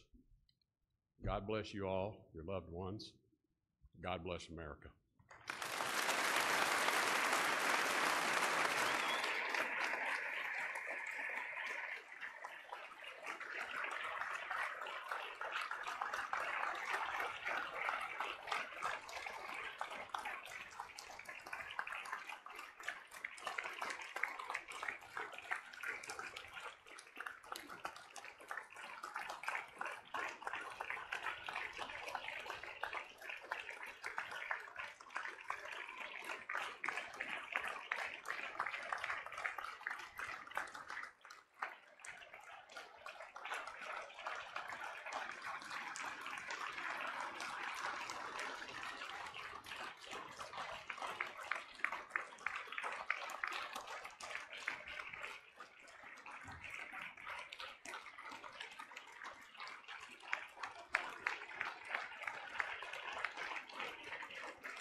That's Rex Tillerson, of course, bidding somewhat of an emotional farewell. His last farewell statement speech to the State Department there. You can see upon his exit, just a ton of applause continuing on, the media following him on his exit. Sort of short and sweet, his words, but there he is leaving the State Department. This is live over in Foggy Bottom area of D.C.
All right, guys, so Rex Tillerson there giving his final farewell address to the State Department. But let's get back to the Austin serial bombing suspect who, as we reported yesterday, we're talking about this detonated bomb inside the vehicle that he was escaping police from and eventually did die from that blast. Police are still trying to put together motive and details surrounding this suspect, but actually, interestingly, there's a camera right now our network has outside of the suspect's house. That's Fox News reporter there outside the house to kind of provide an update as they continue to investigate this suspect and his life and what may have caused him to do this and engage in this mass killing. The investigation continues and police had an update yesterday. We weren't able to play it out on our stream, but let's go back into that update after the suspect blew himself up. Police had some words about the evacuations of residences from, here it is, this town, Pflugerville, Texas, where that suspect lives. That's his house. And as we said, the investigation continues. We have a reporter out there from Fox News Network continuing to do live hits back to our network in New York. But police are continuing to investigate that home and get more answers. So here are some updates from yesterday from police in Austin. D as in David, O. Second will be ATF, that's Bureau of Alcohol, Tobacco, Firearms, and Explosives, Special Agent in charge of the Houston Field Division. His name is Fred Milanowski, last name spelling M as in Mary, I, L as in Lincoln, A, N as in Nora, O, W, S, K, I. Our final speaker will be Special Agent in Charge of the San Antonio Division of the FBI, Christopher Combs, C-O-M-B-S. Chief? Yeah. Good afternoon. Thank you, everybody, for coming to Pflugerville, Texas. I've got some information to share. I want to thank everybody for their patience. First of all, I want to let everybody know that for the last several hours, explosive experts have been from the FBI, ATF offices working to safely remove and dispose of homemade explosives located inside of a residence in Pflugerville, Texas, and that address is 403 North 2nd Street. 403 North 2nd Street. Now, these federal agencies have been working around the clock with local and other federal agencies. Law enforcement have not left this investigation. They have left their families in order to keep our communities safe, and we're working together. I want to ensure the citizens of Pflugerville and those in adjoining jurisdictions that the reason that we evacuated for a 5-block radius was for their safety, to allow these law enforcement agencies to do their job. What we're going to do soon is we're going to shrink that perimeter a few blocks, and you will see police officers and barricades coming up to the railroad, Walnut, and 2nd Street areas. It will take several hours to process the scene, and I know that we have asked every resident in that perimeter to leave their home. That was a difficult task, but that's how much we cared about their safety. Ladies and gentlemen, patience is going to have to work for us here. We know everybody wants to go home. We know everybody wants to eat dinner with their families, and we want that for you. But we also want to assure that you can sleep safe tonight. So we need to let these agencies do their job. I will ask the Pflugerville residents to go to their library or their recreation center, which is open till 9 o'clock tonight, if you don't have another place to go to, and we will help you. We anticipate several hours. I can't give you a time limit right now because the situation is fluid.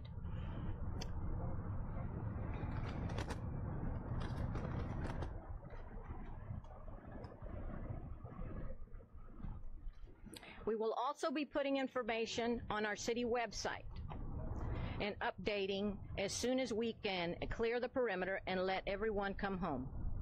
And that is on pflugervilletx.gov. At this time, Pflugerville City Hall was closed down. It's part of the inner perimeter, and I need people to know that. And we will be taking some questions in a few minutes. So I'm going to let the other gentleman from the federal agency speak. Thank you. Good afternoon, Fred Milnosk with ATF. We continue to have unprecedented cooperation between law enforcement agencies. At the residence, there was bomb technicians from the FBI, from Austin Police Department, from ATF. They have cleared the house of any completed devices, and so now we have the ATF National Response Team processing the evidence in the house. That team has responded to every significant bombing in America for the last 40 years. They bring a wealth of information and experience. There is components in there. We've talked about the bomb maker and his signature and how we were able to tell that the same individual manufactured all these devices. There is componentry in there that makes us believe, have a high degree of certainty, that it is the same components that we have found in all the other devices. There is also some potential homemade explosives, and so we had to address that. Our biggest concern was to make sure that nobody else gets hurt, whether it's first responders, whether it's the neighbors. So we apologize for any inconvenience, but our whole goal here was to make sure that we have no other people hurt in this investigation. We're not done with this investigation. It will continue. ATF, FBI resources will stay in town until we have completed and turned over every rock in this investigation. So we will not be leaving town, and we want to make sure there's no other devices out in the public. We have a reasonable level of certainty that there are no other devices in the public, but we still want the public to be vigilant. The public has been very cooperative so far in this investigation. We want to continue to report to their 911 centers if they see anything that's suspicious. Thank you. Good afternoon, everybody. I want to echo what Fred said and make sure that the public maintains their vigilance. There could be other packages out there. We think we're on top of this, but we just don't know. So for the next couple of days, we want to continue that messaging of be careful when you see things suspicious, to call it in immediately. I'd like to thank the Pflugerville Police Chief. The Pflugerville Police have been fantastic on this scene. It's a lot when 500 federal agents come in and kind of invade an area, and we have had nothing but cooperation from our state and local partners through this whole thing. We will have those resources here for as long as it takes. We're working very hard in this scene. We've made the scene safe. We're still working some other scenes, and we will make sure everything is safe. We collect all the evidence that we need before we leave Texas.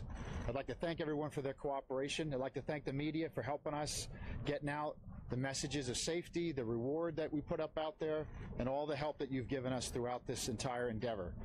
I really want to thank the FBI people, the ATF people. We got 500 agents that we pulled in from all over the country. With spring break, we ruined everybody's spring break, but the most important thing is people were dying and people were getting hurt, and we had to move those resources. We have moved considerable federal resources here to the Austin area to get on top of this quickly and to make sure that we could stop these bombs from continuing. It's a massive effort. You haven't seen an effort like this in many, many years.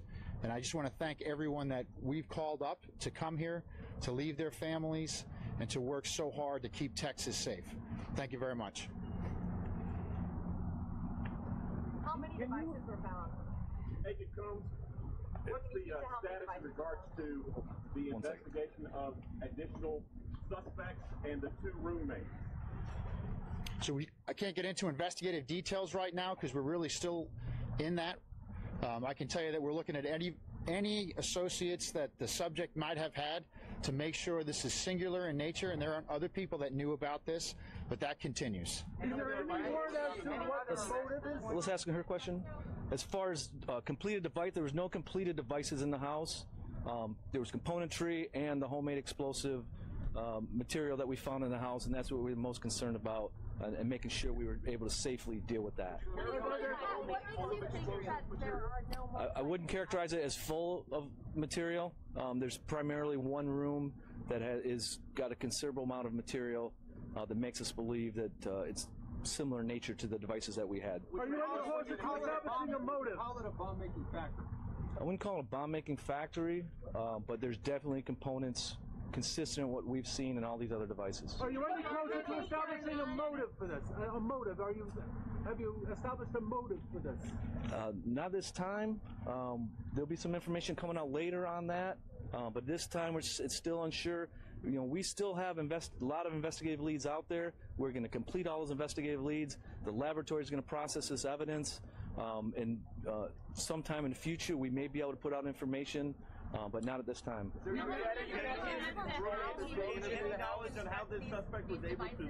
Have you been able to learn just how he was able to learn how to make these devices? Yes, so the ATF explosive experts working with the FBI bomb technicians have been able to reconstruct all these devices throughout this investigation. So that's how we know what the components are. I know to the public they may look all different, but when you look at the internal components, they're very similar to us. And from laboratory analysis, we know that it's the same person who manufactured these. So how he was able to, was this self-taught? Are you able to see how he gained such expertise in this? That's a great question. We're still analyzing internet searches and there's probably books in there. We don't know the answer to that at this time. We've got time for 2 more questions. Hang on. 2 more questions. Ed? I was just saying, is it safe to assume that whoever lived in that house had to have known what was going on, what was being built in that room? Again, that's a difficult question to answer, to know what people knew. There's obviously private rooms in that house. There was one door that had a lock on it, so I can't give you an answer until we complete the investigation and do all the interviews and get more information. An electronic manifesto that he has left behind. Have you found that, and what is in it? So again, this investigation is ongoing. We can't get into the details right now. We're looking through everything. It's going to take us time to go through the suspect's car last night and the house today. So we'll keep building that up to see exactly why this happened. Was there anybody else involved? I do want to caution you, there's a lot of names floating out there. We don't want to say names because we don't know if they're innocent or guilty, right? There's been major events in the past where names have come out that we were talking to people. It does not mean that they are suspects. So we want to stay away from roommates and other people that we're talking to because we really don't know who's given just witness statements versus who might be a part of that. So I just want to caution everybody on that. Thank you. Hey guys, we don't have time for any more questions. We have some more operations going on. Thank you very much. One question about the public safety. Is the public safe from all of this? All right, guys. So again, that interview, that press conference is about 20 hours old. So some of the new information has come out, and we actually have a package, a run through of what the latest is on this investigation. But a lot of details coming forth just in that news conference itself about the police's search of his home, what they're finding, and who they're interviewing, including some of his roommates, which they don't want those names sort of tarnished in the whole investigation as to who is guilty and who is not. But here is the update. Let's go through a couple of our top stories from today, March 22nd, this Thursday. And the first one that's going to come up is sort of a run through of what we know so far about these bombings, about the confession that was left by the suspect. So listen into some of today's top stories. Details about the Austin bombings from the accused bomber himself in his own voice. We have at this point located a recording that the suspect in this incident made. Mark Condit blew himself up while being pursued by police. The recording was found on a cell phone recovered from the car.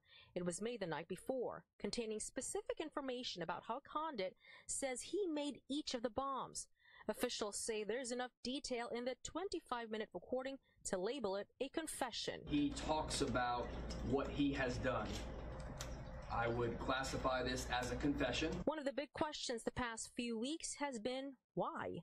Earlier this week, Austin police said they think the bombings are meant to send a message, but didn't know what it was. We want to understand what brought you to this point, and we want to listen to you. There is no mention of terrorism on the recording.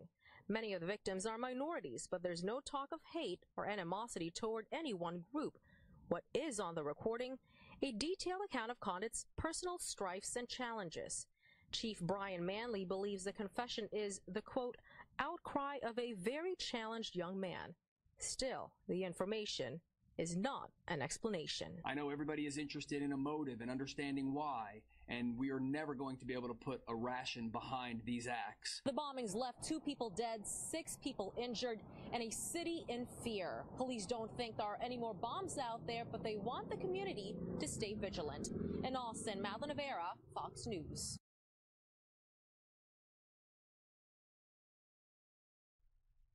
Facebook may just be trying to fend off regulation at this point, but there is a lot of anger about how far social media companies are willing to go to sell user data and what protections there are for those of us who use social media.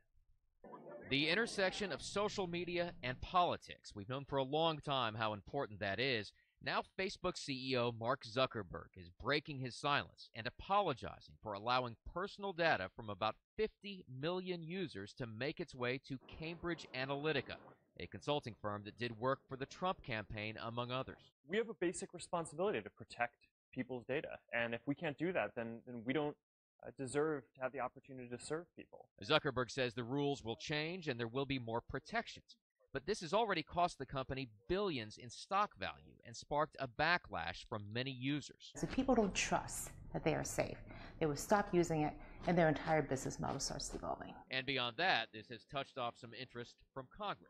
If the industry won't solve these kinds of problems themselves, We'll have to solve them with legislation. And all of this may be a good reminder that your personal information is how social media companies make money. Nothing on the internet is free. If you think you're getting information for free, you're not. You're paying for it one way or another, and you're probably paying for it with your privacy. Congress, though, is going to continue to press for answers on this, and Zuckerberg at least raised the possibility that he might testify before Congress. In Washington, Doug Luzader, Fox News.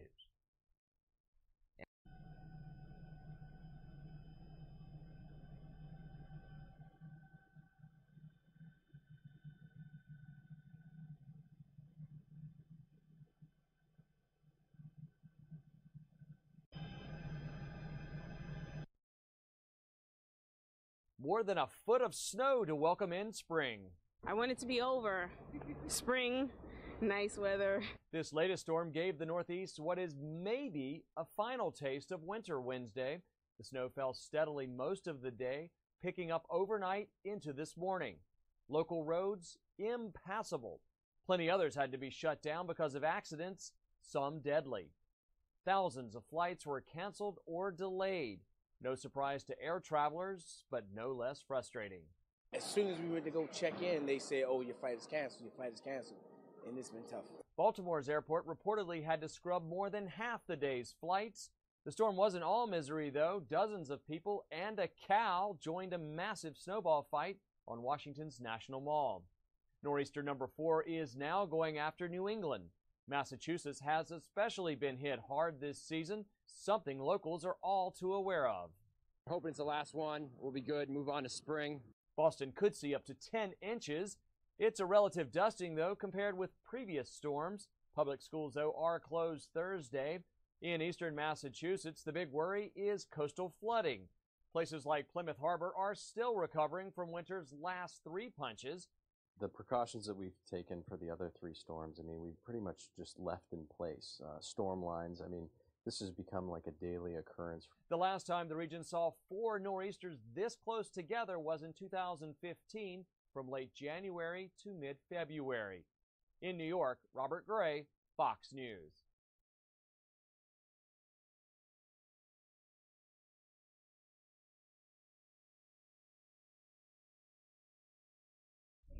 Let me say, guys, I, for one, am glad that snow is pretty much over in the mid-Atlantic. I know some other people don't agree with me, but we were privy to see some of those scenes on the National Mall last night. Our reporter, Corey Coffin, was down there getting pummeled with snowballs, and she did the story on that snowball fight on the National Mall. But you can see from that package there, that piece of video, that New England is still getting hit with its 4th nor'easter. The weather just has not given up this winter, and hopefully, we're crossing our fingers, it is almost spring.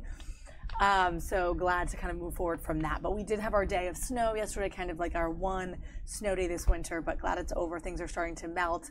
Scraped a little ice off my car this morning, but I'm pretty much happy that it's over.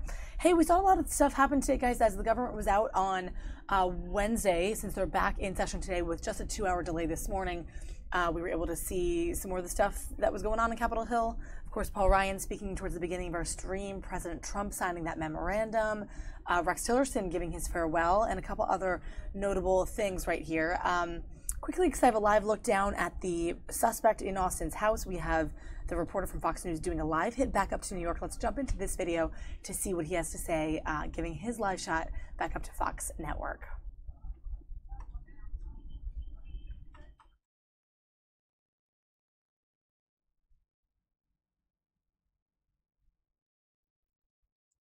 Harris, good afternoon to you. Investigators still probing both the methods and the motives of Mark Condit, the serial bomber. That investigation now centered right behind me at the small yellow house he shared in Pflugerville with 2 roommates. Officials tell us, as they have been going in and out of this house all day, that they have found many bomb-making components that match those used in the 6 bombing attacks, the 6 explosions that have rocked Austin since March 2nd. They have also found, disturbingly, what they call a target list, potential future victims that Condit had written down. And they are now trying to work out whether there is any link between the previous victims and those potential future victims. Listen here to Congressman Mike McCall.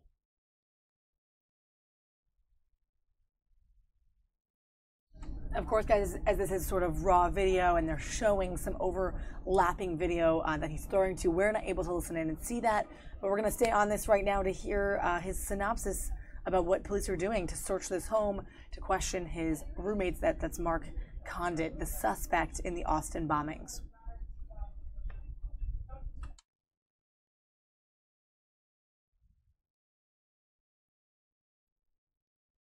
Now, the sixth and final bomb, of course, was detonated by Condit to kill himself as police closed in on him while he sat in a parking lot in his vehicle outside a hotel north of Austin. Before detonating that bomb, he had recorded this video on his phone. Now, we were told about this about 24 hours ago. We kept that to ourselves, did not report it until police publicly confirmed it at around 6 Eastern last night. They say that he does talk about what drove him to carry out these attacks. They describe him as being on that video a, quote, challenged young man who died in his SUV, detonating the final bomb to kill himself. Harris? Sure. Thank you, Matt. All right, so that's what we have there as the investigation continues on. You mean the video? Interesting stuff. I know he's continuing on to tape his package about this bombing, but I'm sure we'll find out more information, more details into the suspect's confession that police are now calling a confession. It is a lengthy description as to how Mark himself, he wrote this, how he made those bombs, whom they meant to target, and all the details surrounding that. So really fascinating. We've been tracking that for weeks now, seeing the city of Austin totally rattled by this serial bomber and wondering what's going to happen next. Definitely the citizens of Austin living in fear really for the past few weeks. I believe police are still saying, even though this is likely pretty much over and done with, to be vigilant just in case there are more packages out there that they are working to scan and find and eventually eliminate, of course, from the public. So hopefully that isn't the case and they can move forward with that. But with that, guys, thanks for hanging out with us on the stream today. We know that a lot of you are loyal viewers, and thank you for being part of our channel here on Fox 5 Live. We are going to continue to tease out Saturday because it's a big day for us here in the studio. We're going to be live tracking with all of our cameras, both 2 national cameras from Fox News Network and then all of our live cameras from our photojournalists and our reporters in studio here. They'll be out on Pennsylvania Avenue. They've changed the location of this big march from the National Mall, where they don't have the actual permit, to the length, that stretch of Pennsylvania Avenue from the White House to the Capitol area. And that will all be blocked off purportedly with students, of course, marching, getting there via various rides and bicycles and metro, of course, although some metro stations that are in the thick of it are actually closed for Saturday. But we'll have all those details for you, not only written up in all of our updated web stories and tweeted out for you, but right here on this live stream from 10 to 4 p.m. Eastern time on Saturday. So we're going to continue to tease that out today and tomorrow. And then we'll be up with you, like I said, around 10 on Saturday to bring you the March for Our Lives. We've already seen a lot of those high school students from Parkland.